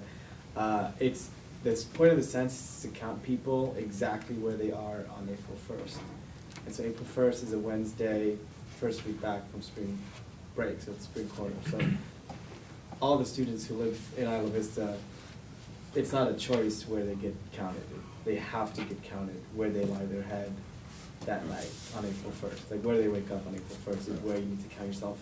It's actually not allowed to have their parents count them back in their home communities. So I didn't even know they had the choice, if they were currently back home, to not list here. I thought that they had to list here if they were students studying at a university that they got force counted here. it's where you live. I mean, you Okay, could on commute. April 1st. Yeah, Interesting, you could okay. be commuting Alright. to UCSD from Ventura, but yeah, so that's a really important piece to know, and then also that the residence hall students are not our main focus because the university will be submitting counts of who lives in their residence hall. So really, our efforts are more focused on, obviously, where our district is, the private owned residences in Isla Vista.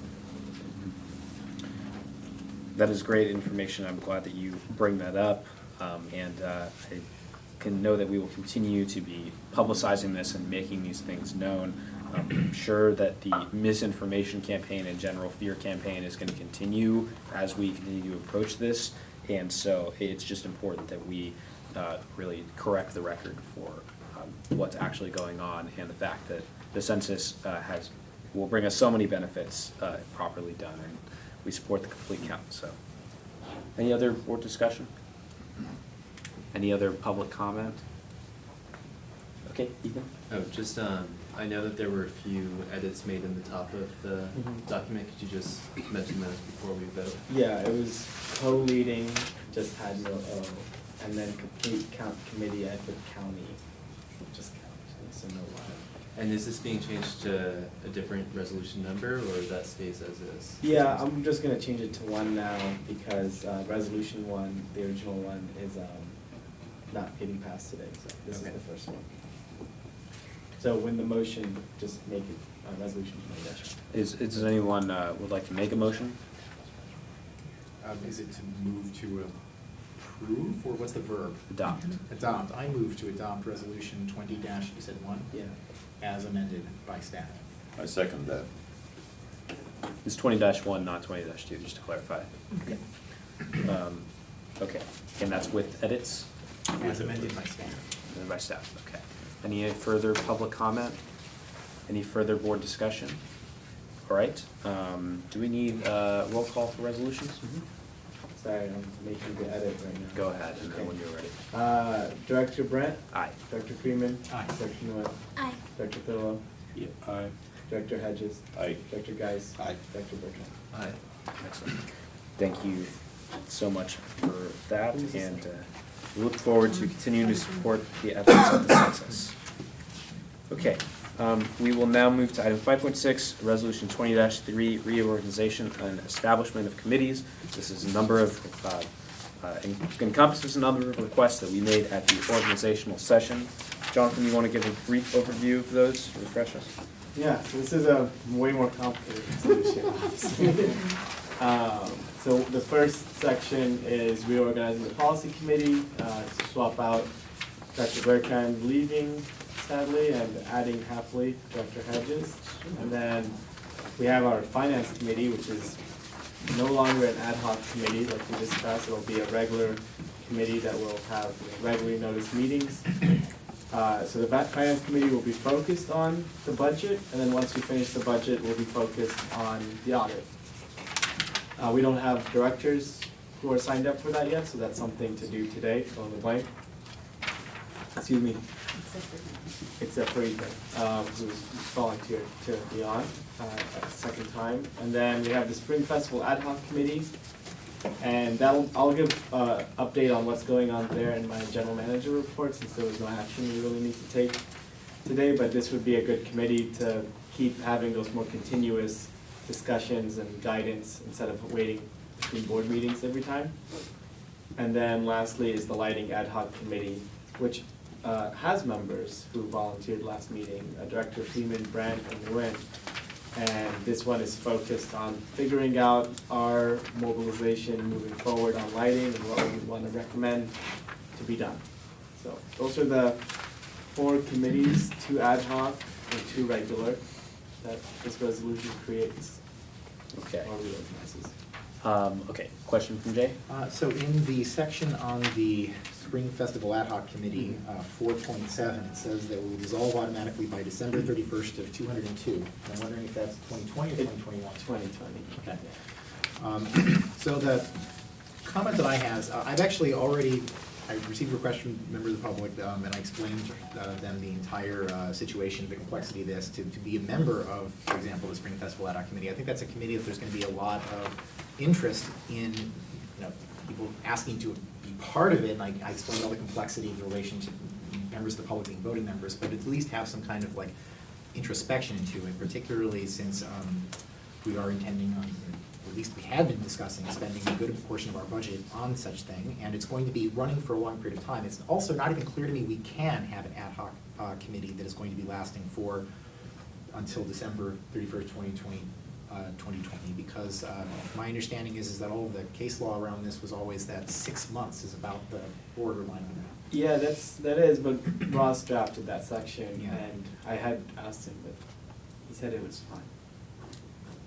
Yeah, this is something I feel like because there is so much interest, I mean, it's a town hall we managed to actually get a lot of people to actually show up for.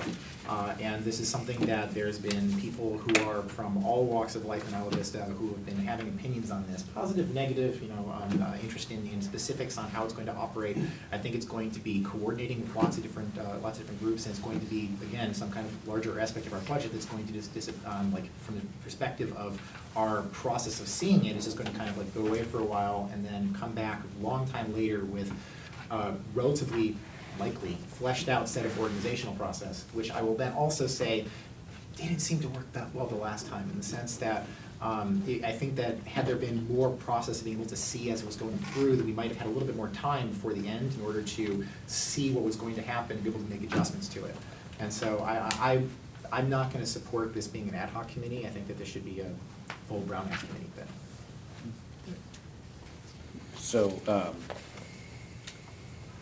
I believe that the way that what our intention is to have a number of meetings, not just with the folks that are listed on this committee, but with our law enforcement, public safety, fire, EMS, park district, and other stakeholders, in order to bring something forward for the spring of 2021, and that the best way in order to bring our partners along at the table is to make sure that those meetings are conducted in a way that they feel comfortable participating in, which the open meeting Brown Act structure does not always lend itself to being that sort of place and a space for those sort of things to be worked out. So I support the idea of the ad hoc committee and would love to serve on it, I will say. As it is an ad hoc committee, I will end up making the appointments if it is formed, and we've got Christy already written down in the resolution, which is great. I know that she volunteered last time, and I'm supportive of that as well. So with that, I guess I want to move around, though, because we've got a couple of different things I wanted to see. Directors who wanted to participate in the Finance Committee.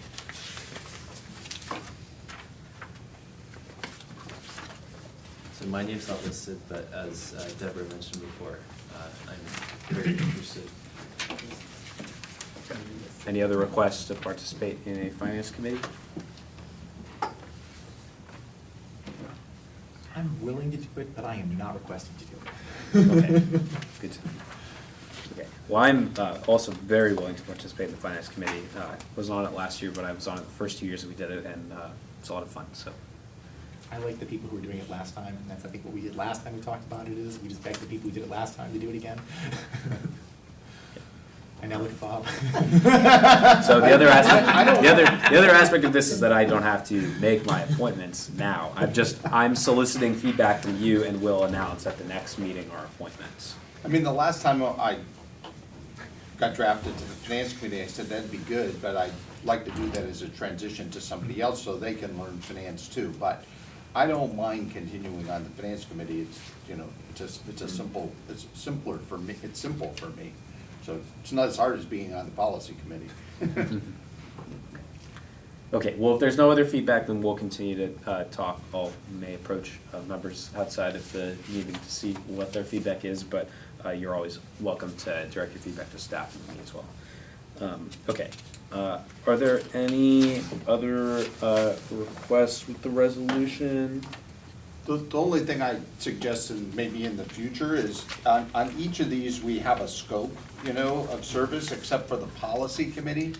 So the thing that kind of confuses me on policy committee is, you know, what is really the scope of policy? Should we be trying to be looking into the future and have this comprehensive set of policies? I suggested that one time to the policy committee. Let's hire a consultant, let's go find a copy, let's plug all this stuff in and let's get it done. But then we've kind of been operating as, well, let's adopt policy as we need policy, and that's another approach. So I don't know what the rest of the board feels in terms of how the policy committee develops policy. And I don't know if Jay has any input to that, or what we currently think the scope of the policy committee is. First, I want to pause because I think staff might have something to say about that. The scope's in an old resolution, so this is just a reorganization of the membership. So we do have a scope, like in the Census. Yeah, each of these others, you have a scope paragraph. I just was looking for the scope, saying, oh, what am I volunteering on and what am I doing? Yeah, just So- because these are new. And Yeah, all right. And so the scope is defined. Okay. Okay, does anyone have a motion that they'd like to make on this resolution? I'll move to approve. All right, there's been a motion to approve. Is there a second? 20-2. Motion to approve 20-2. For the amendment, so accepted. And is there a second to that motion? Okay, if there's not a second, the motion will die. I'll just go over to questions first, Ethan, then Jay. So I'm obviously happy with everything we're doing here. There's just one thing that I wish I brought up at the last meeting, but for the Spring Festival Ad Hoc Committee, one of my desires is to have equal representation from IVRPD, which I guess with the 2 members of the public that can be appointed to this, it could accommodate that. But in our process, I know for this next round, we really wanted to get more buy-in from other partners. So, I mean, I'm happy to approve it how it is now, but I'm not sure if anyone else wants to pay a little bit more attention to that one item. So two things.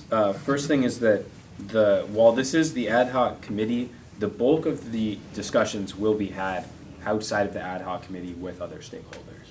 That's the first thing, and that is our law enforcement, our EMS, fire, and the park district as well. And I would hope that they would have representation that was somewhere near equal, but I know that they have Brown Act obligations as well. Maybe those spots are additionally filled by staff. I know that they'll have new staff coming on soon, so.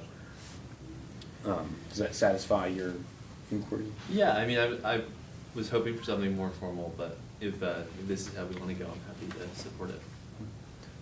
Jay.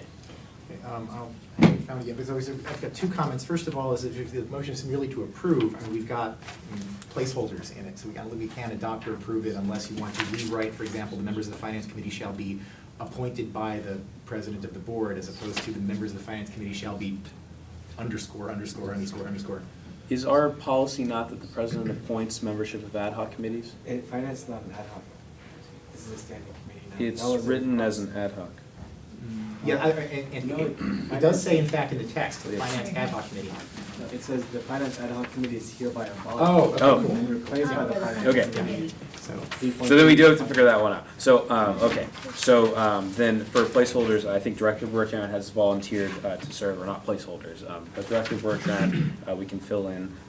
I am more than happy to serve, and I'll say going once, going twice if there's other members on the board that would like to serve on the Finance Committee.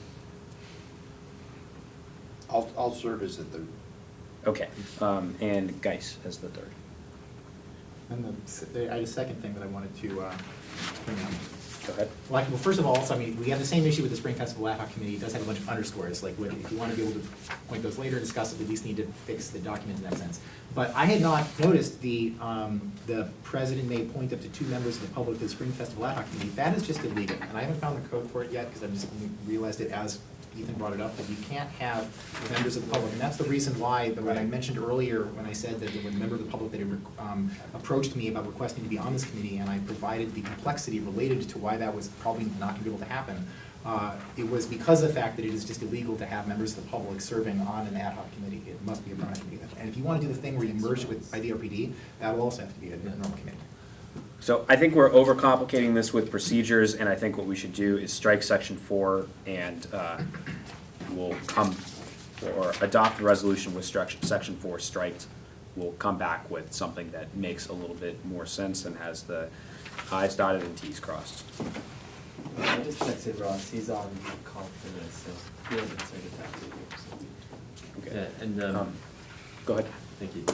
Jay, my thought with the ad hoc committee is I think it can be an ad hoc committee for the Spring Festival because it's a specific thing, but with public members, ad hoc committees can still have public noticed meetings. So just because it's an ad hoc. They can, but if they have members of the public serving on it, there's like an explicit code that says that you can't do that unless it's a routing. That's what I said. So the other, Jay's right, I think we ran into that on one of our. We did. I think we ran into that on the finance committee. Yeah. Got it. So the other issue is that again, the decisions on this are not gonna be made internally amongst the ad hoc committee, whoever those people are. The decisions have to be made collaboratively with a number of other agencies. And that's the point that I'm trying to get across. So, but I'm fine with, let's strike section 4 for now, bring it back later, when maybe we have a little bit more clarity, from staff and legal on that. Okay, and then, as far as lighting ad hoc committee goes, I believe as an ad hoc committee, well, under normal circumstances, I would have the power to appoint, but indicated at the last meeting that we have myself, Director Freeman, Director Nguyen, who have volunteered to serve, so they're written in, and I believe that that concludes the resolution. So I'll entertain a motion to adopt it with the changes recommended by board and the staff. Striking of section 4. I think we technically still have a pending first from Bob, First, like a pending motion from Bob that maybe wasn't ever seconded, but. I made a motion to approve, but It wasn't never Amended. seconded. there's never a so second. the motion died. Died for lack of second. So, does anyone have a motion? I will move to approve resolution 20-03 with amendments, filling in committee members and striking section 4. Okay, made by Freeman, is there a second? Second. Seconded by Geis. Oh, it's not 23, it's 20. It's 2002, I believe. Is that friendly with the first and the second? To do 2002? Whatever number you want, man. Okay. Okay. I'm glad we're not picky about numbers today. So, any I think public we came up with comments? policy for these numbers. Okay, go ahead. You're striking the 4.33, the Spring Festival one? I think We're striking section All 4. sections. All of section 4. That's correct. We'll come back to that. Okay. Any other further board discussion? All right, I'm gonna call the question. Jonathan, can you roll call? Yes, Director Brett, Aye. Director Freeman. Aye. Director Newman. Aye. Director Thurlow. Aye. Director Hedges. Aye. Director Geis. Aye. Director Bertrand. Aye. Okay, motion passes unanimously 7-0, and we will have something regarding the Spring Festival brought back at a future meeting. Okay, I'm gonna skip over closed session, we're gonna come back to that after we hear reports. First, I wanna go to reports from members of the board. Any board members have reports they'd like to give? Thank you. Yeah, last week I attended the Isla Vista Youth Project's Community Partners meeting, which Justin was also at, as was UCPD, and Deborah was there on behalf of our organization and did a fantastic job representing us and speaking about our census outreach, so thank you for that. And it was a really good group of people committed to serving youth and families in the community. I think in the future we should definitely get you there, Spencer. And then also tomorrow's the point in time count. I'm sure a number of folks in this room and our friends are participating, so hopefully in the next few weeks we'll have a better understanding about what homelessness is like in our community. All right, thank you. You can go ahead, Jay. So earlier this week, I attended the UCLA Land Use and Planning Conference as a part of LAFCO, and there was a lot of interesting discussion with relation to even things like the land use implications of cannabis, which of course is very interesting for here in Isla Vista. While I was at that conference, I did spend some time speaking with people, specifically Bill Dillon from LAFCO, with relation to that he had not yet received the letter that we had sent as part of our public agenda item last time, and so there would be. I don't think there's something else I want to point out there. But I did not have a chance, which is I really should have done too, in order to speak more with Paul Ford about that myself. Then the library committee is going to be meeting it's always the first Monday of every month, which is I think February 3rd. And my plan had been to go to that meeting and still doing this, but like there's a GOETA process by which you can move to fourth agenda items onto the subsequent agenda as opposed to going just merely suggesting them and hoping the staff places them, and to do that for the March meeting in order to then have Isla Vista Library Services scheduled in the March meeting in order to do discussions. But I just got the agenda for it earlier today for this February meeting, and it turns out that there's interestingly an agenda item that is kind of something that will allow us to wedge in a discussion of this, if anyone would like to show up and talk about Isla Vista Library Services, is that there is going to be a report on branches managed by the GOETA Library as they expand into other locations. The intention of this agenda item is certainly to talk about things like Hilton, but it's been agendized as report on branches managed by the GOETA Valley Library, and things such as bringing on more branches is something that should be able to scope for that discussion. So if anyone would like to show up and talk about that, that would be cool. Okay, thank you, Director Freeman. Any other reports from members of the board? I'll just say briefly, I will see you all tomorrow here at 5:30, bright and early, for the point in time count. I'm really excited that we get to do that. That affects a lot of what our local jurisdictions get in terms of funding and a variety of other things to serve our most vulnerable population. Okay, next we have reports from standing and ad hoc committees. Do we have any committee reports? Don't think we've had any of that. We'll go to 7.3, report from district council. No, the resolution was this report. Okay. Last is report from general manager. Okay, we did have a special meeting in between now and the last meeting, so the LAFCO response took up a good time. We did submit, we haven't heard back from Paul Hood yet, but it's submitted. We'll talk more in the closed session. The Spring Festival for 2020, we've made a lot of good progress there, and we're gonna have an item at the next board meeting to make some final decisions on moving forward. But what I can tell you where we're at now is we met with Katja Armistead and a few other people in the Office of Student Life to begin the actual planning of how we're gonna move their event into Isla Vista and what we're gonna do to supplement it. So that, just to reiterate, they're gonna bring in Sunfest, which is food and games essentially. So they're gonna bring in funding for vendors to provide food in the park, United Square Park and the bowl and the area next to it, as well as some of the fun activities like the rock wall. In our conversations, what we would take on as a responsibility is security. So with the guardians and the sheriff's office, similar to what we had already discussed, but at a smaller scale, much smaller scale. We had discussed and then we had other conversation with Lucidity. We brought them back, not as a producer of the event, but as people providing select services that we need. And so they're going to provide signage, they're gonna provide the guardians, they're going to possibly provide medical services if we decide. They're gonna give us a menu of options there, so if we wanted to expand what medical services are that day, we can add that on. And then what we would directly do ourselves is, and fencing, and then what we would directly do ourselves is acquiring the talent, the local Isla Vista performers to play that day, helping work on the site plan, and just coordinating the event to happen. And so that's where that's at. Next meeting, what we would have is hopefully a contract with Lucidity on the select services, and prices for those, and make a decision there. And not sure if we'll be able to get the contract with the sheriff's office quite yet by that meeting, but I think we will be able to pull it off. Either way, it'll be a smaller scope than what we were thinking last time, so much different than the last contracts we've seen with both groups. We don't need one with UCSB. Oh, one thing I did forget to mention, we're gonna reserve the park under our name, so under our insurance and liability. We're gonna rent the park from IVRPD.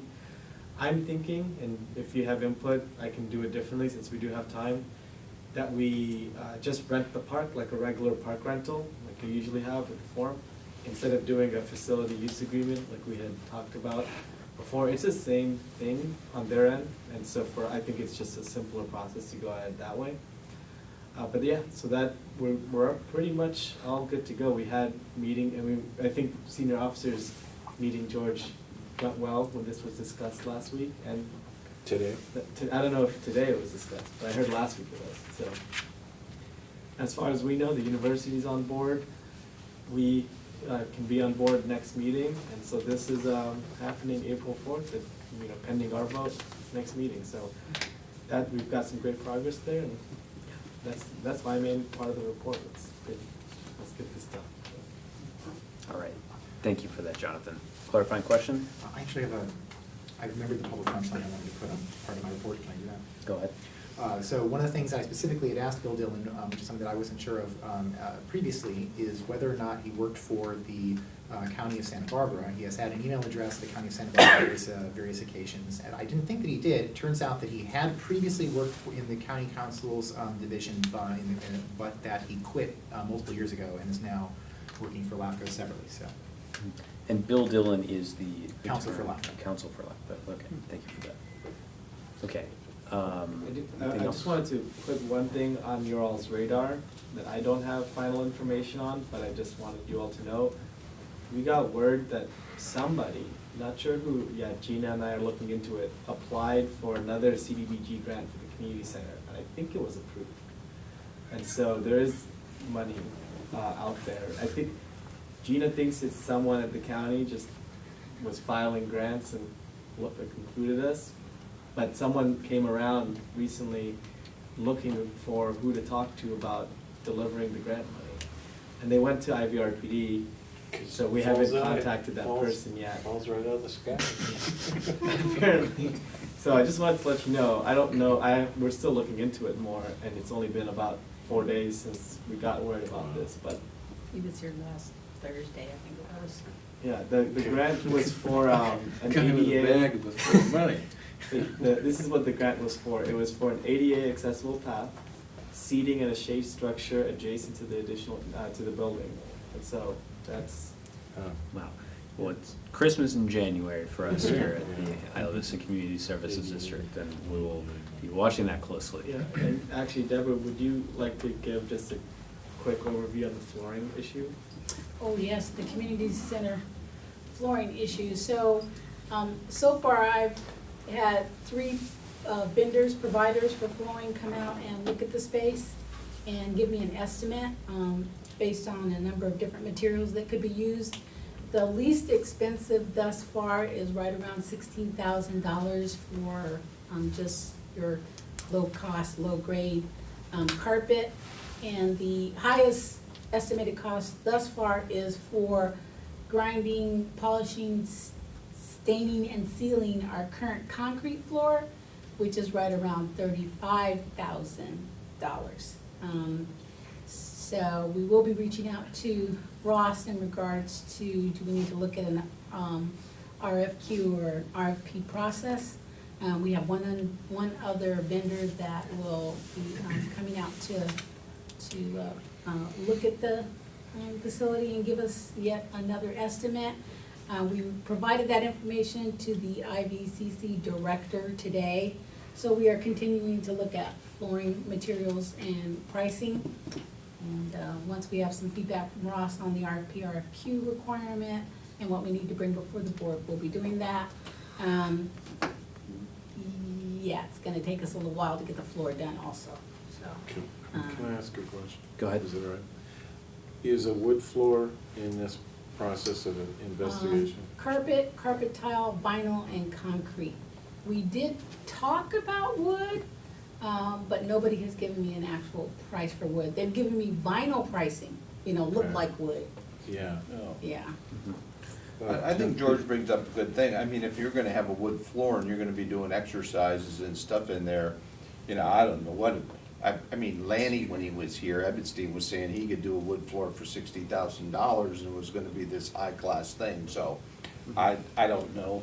Maybe call Lanny and ask him. So where was this wood floor? I don't want us to get too Yeah, far yeah, off yeah. agenda, But I will say that with the appearance of a magical pot of money, I'm joking there, but with the appearance of additional grant funding and maybe, I don't know if floors included in that, but there's a way for us to draw from that for flooring, I think that would be at the top of my priority list.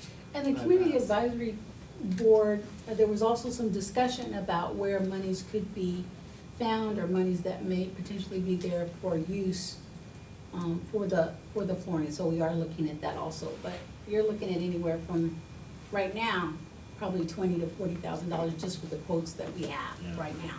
And they're conservative and moderate materials.